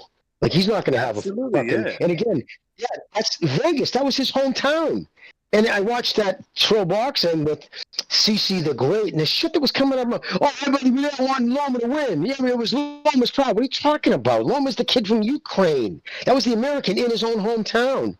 And like fucking Keyshawn Davis said, did you see that? They were Lomachenko had that place on smash. He said, he goes, and they're gonna rob him in front of his fans in his own country. And he started laughing, meaning like Loma took that crowd over. It was a 50-50 partisan crowd when the fight began. By the end, people were cheering for Loma because they saw the little man, 11 years older, take the will out of him. He was in the corner telling his father he couldn't do what he wanted to do. You know what I mean? Jesus Christ, you just look at everything, the whole totality of that fight. Loma won that fight. No question down. He won that fight. He won that. Listen, and I love how it could have went either way. No, stop saying that. It could have only gone one way, and that was the way that they wanted it to go. Like you said, I think it was DraftKings or one of those betting sites had it basically almost impossible going into the 12th round. He needed a miracle, 5-1. The only way he could stop, he needed to stop Lomachenko. That was the only way, according to DraftKings, he could win. That's how dominant he was. Yep. I get the feeling that what's his name? Devin Haney, when he throws a punch, he's longer. So it's like he's drawing a picture. Maybe to the eyesight, it looks a little better because he's looping the shot and it's more clear. But when you got a guy that's quick like Lomachenko, kind of like Pacquiao, when he throws those little short, snappy shots that are pushing your head back, The judges miss those, and they don't really see the outline of the punch. With Haney, you see the outline of the punch, and you give credit to that. But that doesn't mean because they're eye-catching that Lomachenko's punches are like less effective. They're more effective because you see by the way that Haney's head is popping back, they're landing and they're snapping that dude's head. And Gonzalo, I get you're 100% right. A lot of times when I see Manny Pacquiao fights, I'm like, I don't think these judges see him punching him. You know, I don't think they see it. But when it happens all the time, it could have gone either way. It could have. Why does it only go one way then? You keep saying that, but why does it only continue to go one way? That's when I say there's some corruption there. Incompetent judges, I definitely could see that, but that it always only goes one way, I'm sorry to say that's corruption. They understand the prescript. You know what I'm saying? They understand what needs to be done there. Now, how come these people that say, well, it could have gone either way, move on or something, they don't want a rematch, it seems, because they're not calling for a rematch. If I was a Haney fan, I'd be like, yeah, okay, it was a close fight, let's have a rematch. Or if I'm a Haney fan and I think that Haney clearly won the fight, and I see these other people saying that it was a robbery, I'd tell them, let's have a rematch. Because I'm sure my guy's going to win again. Yeah, he's too busy insulting the people who are saying that, like Bob Arum. You see, he said, I looked over at Bob, really, with noticing Bob during the fight. He said Bob was sleeping during the fight. Oh. Clearly, he's upset because Bob said that Loma won that fight easy. Easy. He repeated it twice. So, yeah. Why doesn't he want the rematch? You would take, like, listen, if he was a man of integrity, all right, if he was confident in his abilities and if he really thought he would win, I would have tweeted out, hey, listen, man, I don't control the judges, but it's clear overwhelmingly that the people who know what they're talking about, fuck you fans, but the motherfuckers who know what they're talking about, the other fighters are all saying I lost. So for that reason, I in good conscience can't sit here and call myself undisputed if most motherfuckers think I lost. Instead, he's acting like a fucking kid who got away with stealing the candy. It's like, dude, you're exactly, not Jimmy. cool Haney should go on Twitter and Haney should be like, "Let's do it again. I'll beat you again." But he doesn't want to say it because he doesn't want a rematch. Because he doesn't believe he won. He knows in his heart he didn't win that fight. You could tell by his look on his face, man. He was scared shit. He knew. He was expecting and the new, and still he was like, oh, like it shocked him. The fuck, just listen to the corner. Bill Haney was nervous. Junior was sitting there saying, oh, I can't do this. And he was asking like for questions. What can I do in there? And it was dominant. And at any time, just look at the times. Like, all right, for instance, man, I got to give her some fucking, she's unbelievable. That chick, Cece. True, man. She was saying, she kept going, I mean, this is their argument. And and she would swing her hands in the air. Every time, motherfucker miss, motherfucker. And then she would go on to, saying how she was dressed to rumble and nobody wanted to fight her. And then that he comes here and your grandparents who on their Social Security, they got to give their money to him because of Ukraine. I mean, this is their argument. Wow. Are you serious? Yep. Oh, yeah. Oh, no, I got it. I recorded it, dude. I'll send it to you. It's unbelievable. Actually, I didn't do it. Fucking him and I sent it. It's a 2-minute video. Just a breakdown of some of the shit she said. Dude, oh, yeah, no, she brought up fucking how he blamed Lomachenko, took your grandparents. You guys are all high on him. What the fuck is that motherfucker? He comes here, takes your grandparents. People are struggling out here, and he took your money back to Ukraine. Yeah, Jimmy, but that's scum of the earth, man. That's like this despicable people. That's like the worst of the worst, man. That's crazy. Yep. Right, guys. By the way, I gotta give him credit because he was honest about a lot of shit, and he freaked out saying, "Fucking, I hope all you fucking goofs out there with that tank this, tank that." He's like, "Fucking Loma would smoke him." That's what he fucking said. So I got to give him credit. He was honest about that shit. Obviously, he's friends with Bill Haney. He was there in the locker room and everything, but he was still straight up said. I think I didn't hear what he said, but from what I did hear, he was saying he thought it was a draw. you could see definitely as a draw. And for somebody being friends of the family and being there, that's about as honest as I think you can get. So good on him. But they also ripped into Paulie Malignaggi pretty hard, which I thought was kind of funny that all of a sudden he's a white supremacist. I'm like, really? Loma usually comes on strong late, so he paces himself. He did get a little tired in the last round, but he started off quick. And I thought he'd bank some of the early rounds, really, to be honest. The middle rounds, he took off. He separated himself. Now, it was still kind of close. Was playing a little catch-up until he took over. And the 10th and the 11th. The 12th, like I said before, because Andre Ward and Timothy Bradley mentioned this. With 30 seconds left, they say the fight's still open. It's up for grabs in regards to the last round. Somebody going to close the show. And really, if you're watching what Lomachenko's doing, and the 10th and the 11th, you would assume, oh, he's dominating, but then all of a sudden he falls off a little bit. That doesn't mean that Devin Haney all of a sudden gets the credit for that because Loma slowed down a little bit. You have to do something on your own to get the credit for winning that. Not just because Loma slowed down means that you automatically get it. Because if you compare Loma from the 11th to the 12th, it looks different. But that doesn't mean it's yours automatically once again. I'm just reiterating that. And I'm glad you brought up Andre Ward because did you hear what he said? Like, what a fucking jackass. Did you hear his quote? That Loma became the villain and everybody likes Loma. No, Loma's a clean-cut guy and everybody doesn't like Haney because he wears a grill, meaning the gold grill on his teeth. Basically, racism is what was driving that, which was kind of funny because it was a bunch, including that rapper, Boozy, Nelly. You got black entertainers. You got black MMA fighters, other black professional fighters who were Haney's friends, who picked Haney to win. So it's like, whoa, did you really think that? So a lot of people did give him shit. People sending me screenshots because he blocked me years ago on Twitter because he's a fucking clown. He's just one of those dudes who can't handle any negative fucking comments to him. He gets so deep in his feelings. Like he blocked me over some bullshit. Like I was no name calling, just I questioned something he said. That's all it took. So that tells you what kind of paper thin, insecure motherfucker that dude is. Wow. Guys, by the way, hit the like button. Let's get to 100 likes. Hit the like, 100 likes. Man, hit that like. Half these motherfuckers watching this thing with their phone. Like on YouTube, some of them too. They just can't even are you that stoned or just lazy? You just can't fucking pop the fucking thumb on that like button. Come on, people, help us out here. Help us out. But Jimmy, Andre Ward, what a guy. I mean, this is like, I can't believe it. And he, like, nobody's going to say anything. But when Paulie Malignaggi speaks his mind, he gets fired.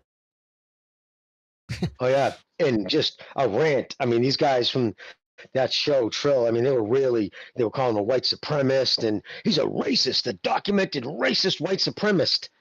Never mind even a George Floyd. So the George Floyd, I went back on what he did. The negative about the George Floyd is because he cracked a joke, self-deprecating joke about himself. So basically, him, Steve Kim, and Mario, they were talking about the George Floyd thing. Paulie brought it up for a second, and they segued into a story about himself being arrested that he kind of cracked wise on himself, which was kind of funny. So in essence, he had the audacity to laugh too soon after talking about George Floyd. You know what I mean? It's like, fuck out of here, dude. Seriously. And it's just funny because that's how small a criteria is to be called racist from a group of people who got together because of race to stand by the race of fighters. And it's just ridiculous. And is it, you know what? And they go, and I saw it again yesterday. I just got to say, you people who are white, man, complain about the LDBC, man, just shut up. Because whatever they might say about white people is nothing compared to what they say about fucking black people who don't agree with them. Like, disgusting. Like, I can't believe some of those dudes don't get fucking taken care of. They talk about their own. Just so outrageously disrespectful. The shit they say about other black people if they don't agree with them. Unbelievable. Yeah, you know, Devin Haney is still cringe, man. Nothing that comes out of that dude's mouth is genuine at all. Even from like the tying up that he hit on the brink, that was him, not Lomachenko. That was him. The whole thing about the whole Muslim thing, he sounds cringe as fuck. him pushing Loma, everything that dude says, hiding behind his father is everything that dude says is not genuine. And compared to Deontay Wilder looked like a nice guy, actually. That's how cringe this motherfucker is. That's a good point. Yeah, That's a did good himself point. no favors, won no fans as far as I'm concerned. I mean, I don't understand. Like, what's Andre Ward's problem? That people are saying there was a robbery? Well, I think that was even before the fight began. I'm not too sure. I haven't found out yet. Somebody showed me the quote. Basically said that Haney's the villain now because he wears a grill. Right. This is And probably Loma's a clean-cut, nice guy. So it's like, really, Jimmy, Andre Ward. This is what maybe he never said it, but this is probably what he thought, that my career isn't going the way I wanted it to go because I'm black or half black, but whatever, you know. Because let's be honest, his career wasn't even that impressive in my opinion. He never became a popular boxer that everybody wanted to see.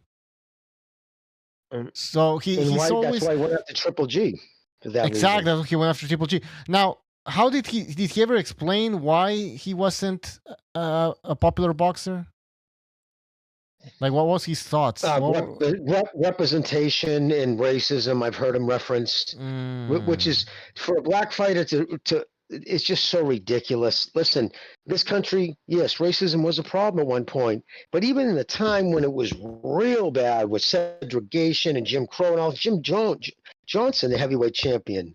You know what I mean? Like how he would hang around white clubs. He didn't give a shit. I mean, they treated him with respect. Especially in boxing, you can't be a racist. Like you can if black people winning bothers you, this isn't the right sport for you. Since I've been growing up, my whole life was supposed to be. You know what I mean, dude? No, So Jimmy. You don't even have to go that way. You don't even have to go all the way back. There's always been, like you said, popular African American boxers. So it's not about whether you're black, white, whatever. It's what you do inside the ring. And Andre Ward, unfortunately, was extremely boring, clinching, headbutting, and that's why nobody wanted to see him. And unfortunately, in around his weight divisions, there wasn't really anybody that was an exciting challenge. So that's not our fault. That's that's not racism. That it's yeah. You want to see Haney run it back with Lomachenko, and I get it because that's the way he saves face, injecting himself in other people's careers just to revalidate his. Because since he took the rematch against Kovalev, he's gonna kind of say, "Okay, I proved myself by running it back." Now, what you're gonna do, Haney, do the same, and that kind of gives him substance, like makes him feel good about himself. Yeah. Yep. Good point. Hope there's a rematch, but I personally don't see them doing it. Plus, on top of that, here's what would happen if they did. First, they won't entertain it for 6 months. Then Haney will want to fight somebody. I'll fight him next. Basically, they won't make that fight till he's like almost 37 or 36 and a half. They'll age him out without a doubt. They would never, like, that fight should be run back in 16 weeks. Take a month off and then jump into camp. They'll only be fresher for it. You know what I mean?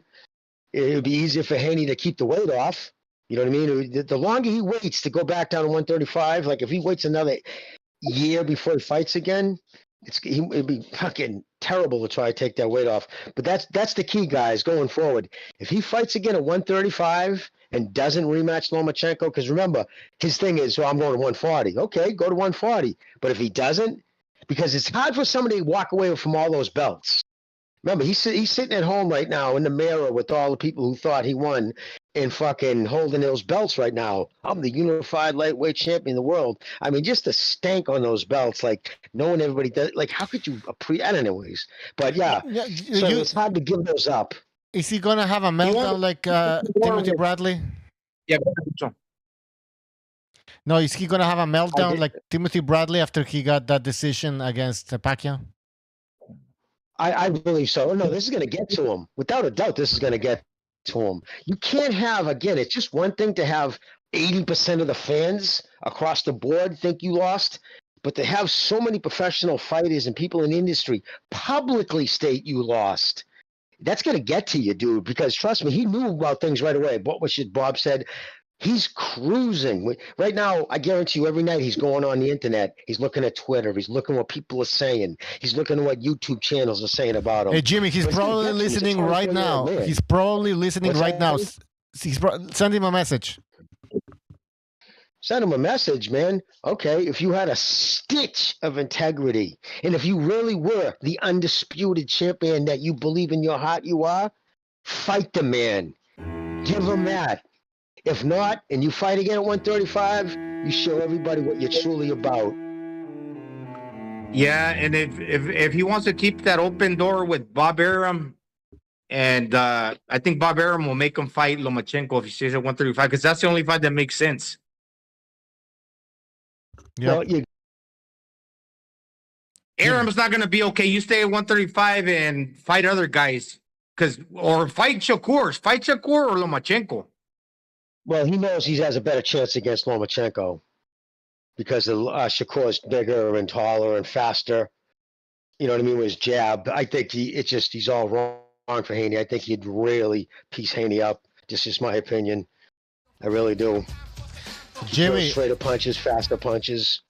Bushido Key is asking, was there, with a super chat, thank you for the super chat. He says, was there any great fighter ever that denied a rematch after a close fight? Would see that in the 80s and 90s. Would you see that in the 80s and 90s, Jimmy? No. People would be clamoring for rematch. Like it was a part of boxing. You had a tight decision. You ran that shit back. When you had a questionable decision, even if fucking people were saying, it could have been a draw, blah, blah. But listen, this is on blast. Motherfucker, you lost that fight. When you got Nelly calling it a travesty, when you get cultural people with tens of millions of followers on social media putting out videos saying they're never going to buy another boxing match because what we saw tonight was a travesty. You got Boozy, that other rapper, saying, you know what, I won money because I bet on Haney, but that motherfucker probably lost every round. You know what I mean? Like, so that's the shit that's going to needle him. It's not just the fucking fans that he can always attribute to trolls. You can only push that fucking narrative so far into your head, right? You can kind of excuse that away.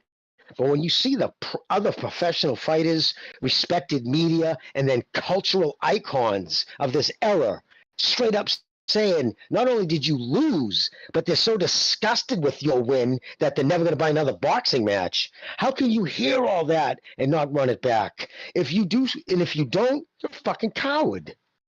Plain and simple. That coward doesn't mean afraid to fight or get hit. You're as a man, as your fucking integrity is cowardly. Because you'd rather fucking hold on to a stolen fucking title than earn it. His legacy is not tainted forever. It will be if he doesn't fight Lomachenko again. He got to run it back like Mayweather did against Castillo, the second one, like Mayweather did against Marcos Maidana, like Canelo did against Triple G. Right? If not, how can he move forward? Like Andre Ward, how he did it against Kovalev. It's true. Other stuff. Yeah, it's true. That's true. Give that to Ward at least. I mean, there was a rematch. Haney has to rematch this guy, or else he's never gonna be the end of it. The people are gonna keep talking about this.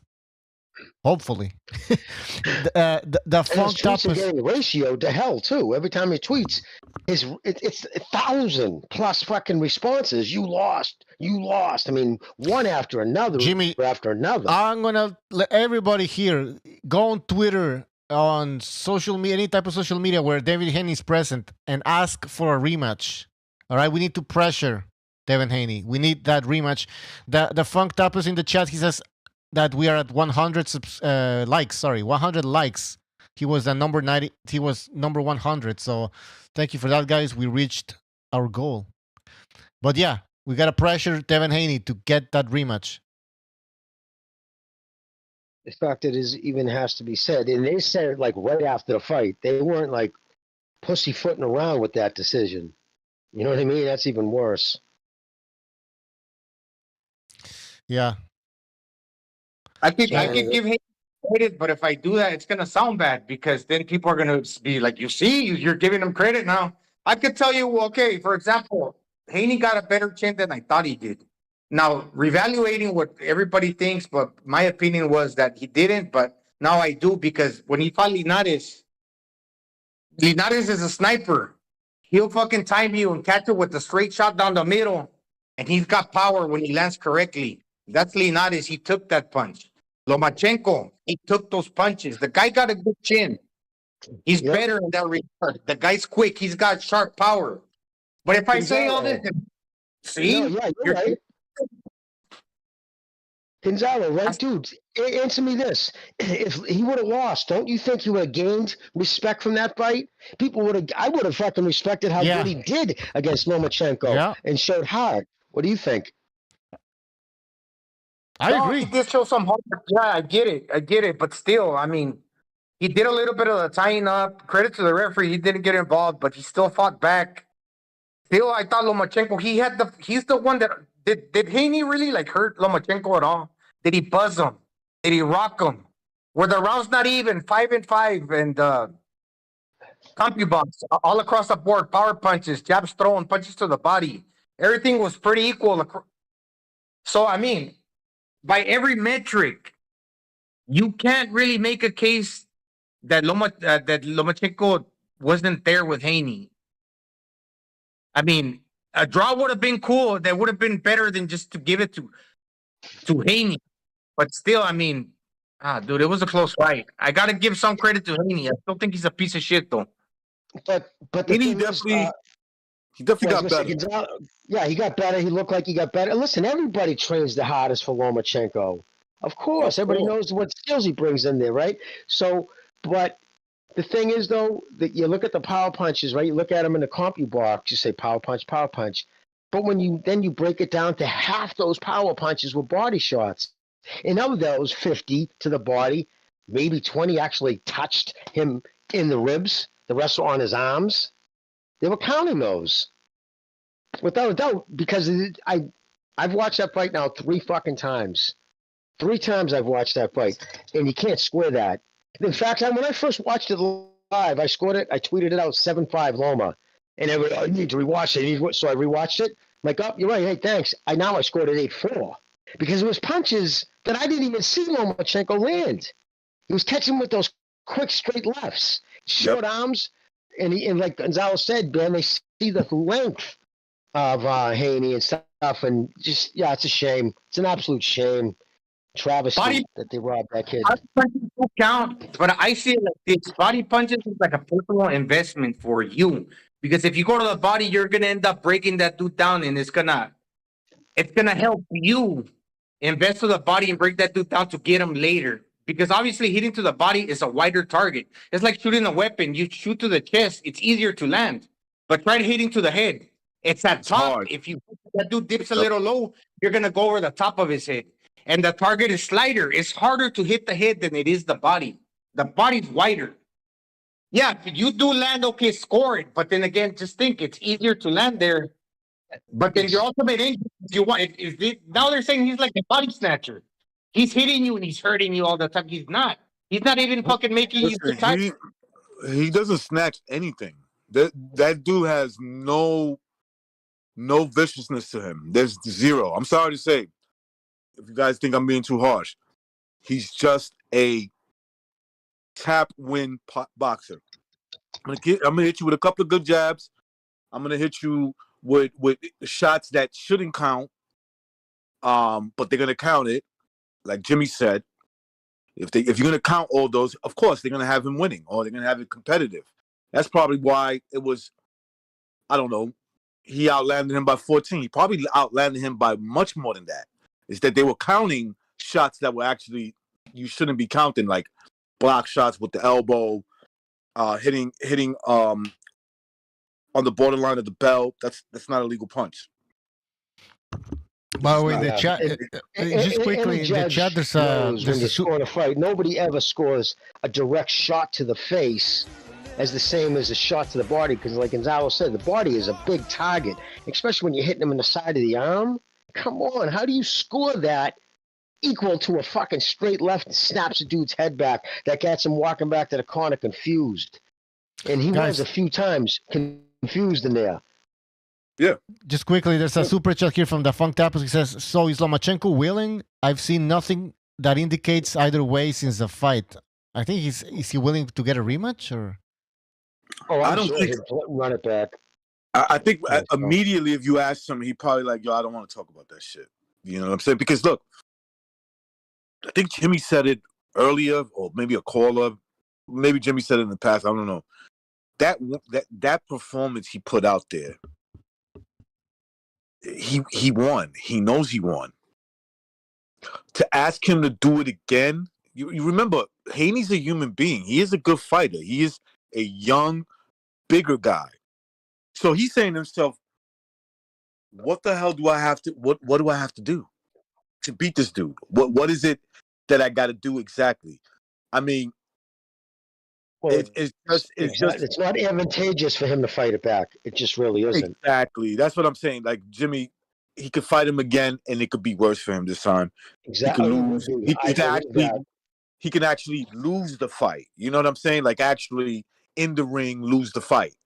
You know, I'm not saying. Lomachenko we've seen towards the end of the fight, as the fight went on, Lomachenko, he just gets you. He realizes what you do good, your timing. Now that Lomachenko's seen what he can do, he's not beating him a second time, but they'd have to fight right away. The reason they don't like to rematch Lomachenko, and I don't think Haney will either, is because what's frightening, honestly, is like when he changes the angle and you get disorientated and you don't know where he's punching from.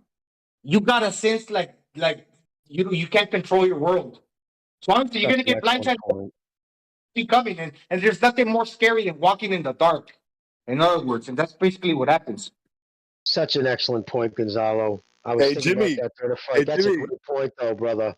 Jimmy, after Saturday night, is there any question what would have happened 3 or 4 years ago when Devin Haney was allegedly calling out Lomachenko? Yeah, exactly. Listen, bro. Loma was afraid. He would have stopped that boy. He would have embarrassed him. He would have got stopped. He'd have been crying like a little baby after the fight. That's what would have happened. Guys, we have a tweet from Devin Haney. Let's read it out. It's on the screen. You guys can click on it on Discord. I'm sharing the screen. It says, "This is a guy. This is a fucking sore loser," he says. Get this privileged sore loser out of boxing. He makes excuses as he goes. Take your loss like he says, take your loss like a man and stop crying. It was a setup for you to win the 3rd time in your career and you failed. Tell the commission, give me my $400,000 back for the push. So there you have it. It says nothing in it about running it back. Too bad about crying. Like, fuck you, dude. Nobody respects you. The fact, just look at the fucking fighters. What is Lomachenko isn't saying anything. That's his management. Because you know what this is all about? Because he's upset that Igor Klimas is so outraged by that scorecard, given that 10th round. He's like, that's inexcusable. And fucking, it's the same thing. What's his name? Teddy Atlas said. You need to drag that dude in front of the commission and explain himself. How could you have scored that? Sit it down, play it. And if they had any fucking credibility, he would have to say, yeah, wow, okay, yeah, that was wrong. So then they issue the report that, yes, he got his card wrong. He wants to amend it. It probably wouldn't overturn it. No fucking way would they overturn it, actually. But just that whole thing, it's just more like being Haney, seeing that the guy you just fought is actually, so pissed off his management, they're protesting it. And again, you add in what everybody's saying in his fucking, he probably has everything off, checked, like he's not seeing any of the, I'm sure it's all shut up. You can shut it off and only see blue checks. So all the blue check people tweeting you. Well, Haney isn't even a blue check. He doesn't want to spend the $8 a month. Cheap prick. But so anyways, that's why he's responding so viciously and he's being such a fucking douche about it. That's his rage. Does that sound like a man who's confident? Like if you really were the fucking, you know what I mean? In the other complaints, he did have a sore shoulder, a fucked up shoulder. He had surgery that Monday. So that's the only other time. He never made excuses after Solito. There was never any bullshit about that. It wasn't him. It was other people, including all the media, who wrote about the fucking referee, who apologized for his performance. Because he said fucking Salido's punching him in the nuts the whole night. So fuck him, privileged. What a fucking So jerk off. what excuses is Lomachenko making? Lomachenko is saying what Lomachenko said is, I felt I won the fight. Yeah. That's not an excuse. That is not an excuse of losing the fight. He said, I felt I won the fight. And did you see him fucking reference race too, though? When he talks about the judges, he said, I don't want to talk about that right now. He's angry. He's angry, and the word privilege. I mean, that sounds like Devin Haney to me in every regard. It's like this problem is the fans understand what's going on here, and he wants the respect from the fans, and he's not getting that, so he's angry. Gonzalo, privilege. Gonzalo, you know what it is, Gonzalo? Privilege. Respect. You cannot say you don't respect me. People have to award that to you. Gonzalo, you know what it is? Privilege is invisible to those who have it. He's got privilege. He's a privileged kid. I said it all the time. I call it black privilege. No, but seriously, it's American. Where's it coming from, though? Yeah. What's the basis of him saying that? He's saying when he's saying privileged, that's his way of referencing his whiteness. Yeah. Oh no, yeah. So he's bringing race into it, Bucho. Go on that, brother. No, you're right. That's a privilege I was talking about. But then I have a comment here from Alonso Amazing. He says 78 obese. He's referring to 78 sports days apparent. Oh no, what 70 days apparently? Anyways, apparently Bradley, Shakur Stevenson are now saying that Haney won in hindsight, and I read somewhere else the same thing. Is this true that Shakur Stevenson is now saying, "Oh well, I think"? Huh? Yeah. Well, come on. If he's actually saying that, too. Yes. Oh my God! Listen, dude, nobody's fuck him. If he's, I'm gonna go check. Nobody's gonna take that. Because not only did he say, nobody's gonna take that serious. Yeah, not only did he say reaction, in the ring, right? Okay. Let me ask you a question. Let me ask you a question. Right? If you and another guy banged the girl, and the girl says, that other guy was better to her best friend, but then tells you that you were the best, who do you believe? Exactly. He said it in front of everybody. He said it in the ring immediately without hesitation. She told the best friend. Mm-hmm. Yes, she told the best friend that the other guy was better than you, right? And so that's the real answer. The real answer is on the night of the fight, he said he thought he won. He thought that Devin Haney won the fight. That's the real answer. In hindsight, though, the next day maybe I made a mistake. Did he really say that? Is that Jimmy? Is that I don't know, but I read that somewhere. I read that somewhere else. Not only did he say Loma won that fight. He pushed the pace, even broke it down. I don't know about Timothy Bradley, but he also said after. Did you see the other video in the lobby?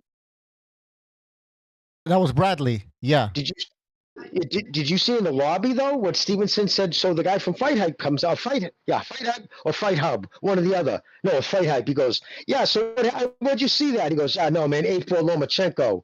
He goes, yeah, well, no, he didn't say the rounds yet. He said, no, that was a close fight though, right? I mean, everybody's saying robbery, and Shakur goes, nah, and the guy goes, what? And he goes, no, that was a robbery. He straight up said it, and the guy goes, whoa, just like that. So if he's doing that, so if not only he's saying it was a close fight, no, Lomachenko won, but I watched it again, maybe it was a draw. This motherfucker was calling it a robbery, emphatically calling it a robbery. So for him to spin around now, know what that is? That's him bowing to the fucking pressure. And I don't want to put that on him, because I want to hold at least, like, if he's really doing that, and this motherfucker right here with his privileged, gonna name his fucking privilege. How is he privileged? You jerk off. He can remember. Hey, but now, Jimmy, if indeed it is true that Shakur Stevenson is now changing his prediction, and even Bradley, would you attribute that to peer pressure in a way? Of course. Yeah, of course it is. Of course it is. Because, yeah, of course that is. Or maybe even Haney called him, but even then, man, right? Because they know each other well. But it's disgusting. What's Gonzalo? Take it back. You can't take it back. So now this is what we got, and you got to settle with it. And how do you make it make sense? Well, you just accept it and kind of justify it, because you can't really change it. So it's like, what's the What's the point of trying to change something that you cannot? Look, the whole world thought, I'm saying honestly, who didn't think that Lomachenko won the 10th round? Obviously, the whole world thought Lomachenko won the 10th, except who? One of the 3 judges. Isn't that fucking crazy? Yeah. Yeah, doesn't happen.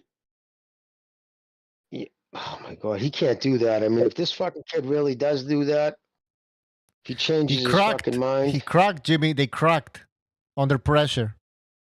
Listen, man, that doesn't shock me at all. It doesn't shock me at all. I go by his initial response. The initial response is the original one. It's right at the moment you thought he lost the fight. That's it. Yeah. Can't go back because you don't want to lose fans, and there's some people on YouTube that have a pretty big platform and they feel a certain way about you.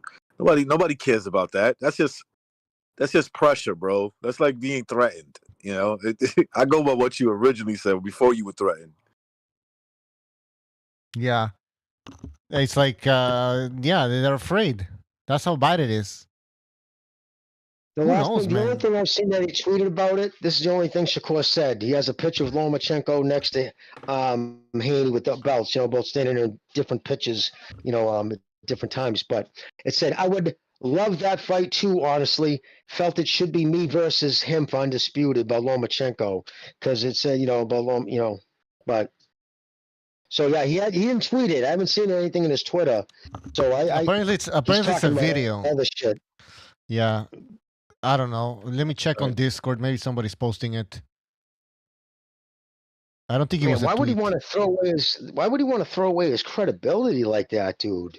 Because then why would you want to put yourself in that hellfire? Man, people would come down on him and just dude, why would you? Because you can't say it so emphatically. Like you come in the ring and you say it.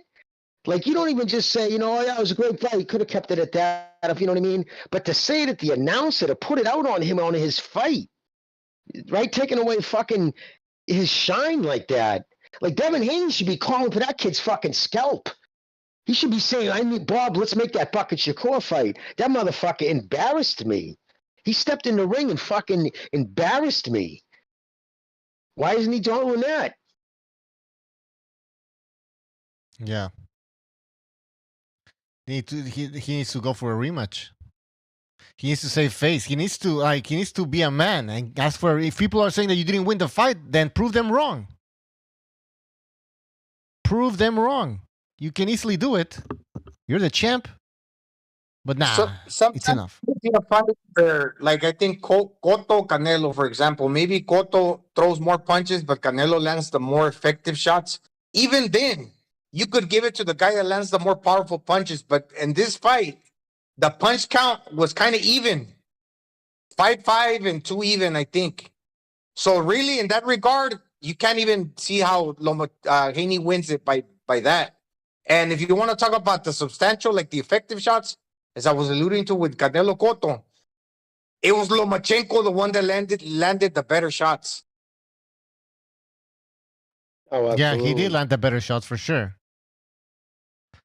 In the chat, Action Jackson says, when does a loser run out of the ring? And he basically just literally ran out of the ring. He was getting a fucking hellfire and run down on him and boos, man. He was booed out of the ring. I mean, people were booing him. He heard all that shit. There was gonna be a riot. Yeah, man. People were throwing shit, man. That was fucking people were pissed, dude, because they saw that. They saw the older man, because most of those guys in that audience are Lomachenko's age and older. So they're all like, yeah, man, the old guy's doing it. They know what it's like to feel 35. And to see him in there against a 24-year-old who is substantially bigger, who rehydrated 36 hours earlier.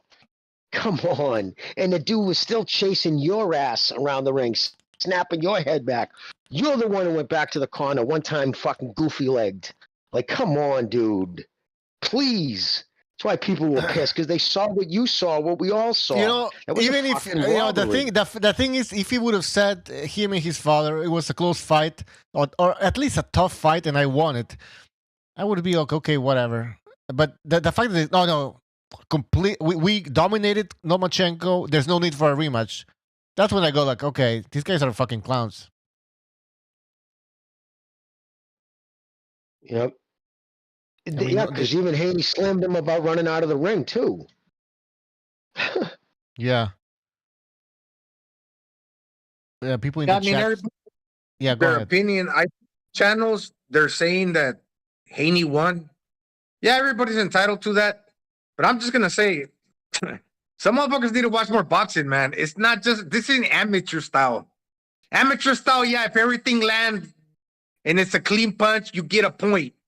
But then you gotta think how you're adding that shit up. The body punches, the head shots, the head snapping shots, the effective work, the pressure. That counts a lot too. The pressure.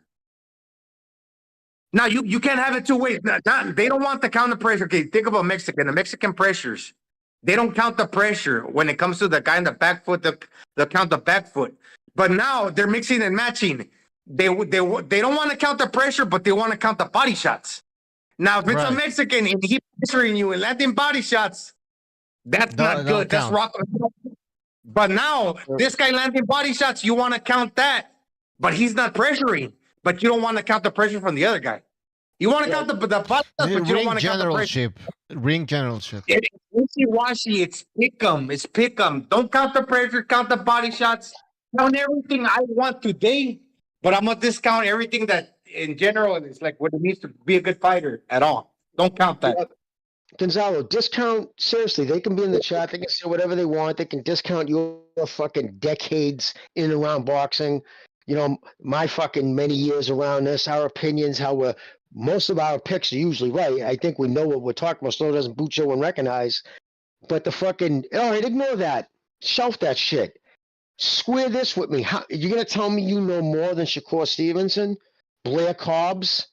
I mean, that motherfucker said, yeah, that was he tried to be cute. He said, well, that was a good fight. They both, nah, that was a straight robbery. They fucking, you know what I mean? He wrote up a note. What did he call it? He made a gun sound and everything. It was pretty funny. Then fucking, what's his name?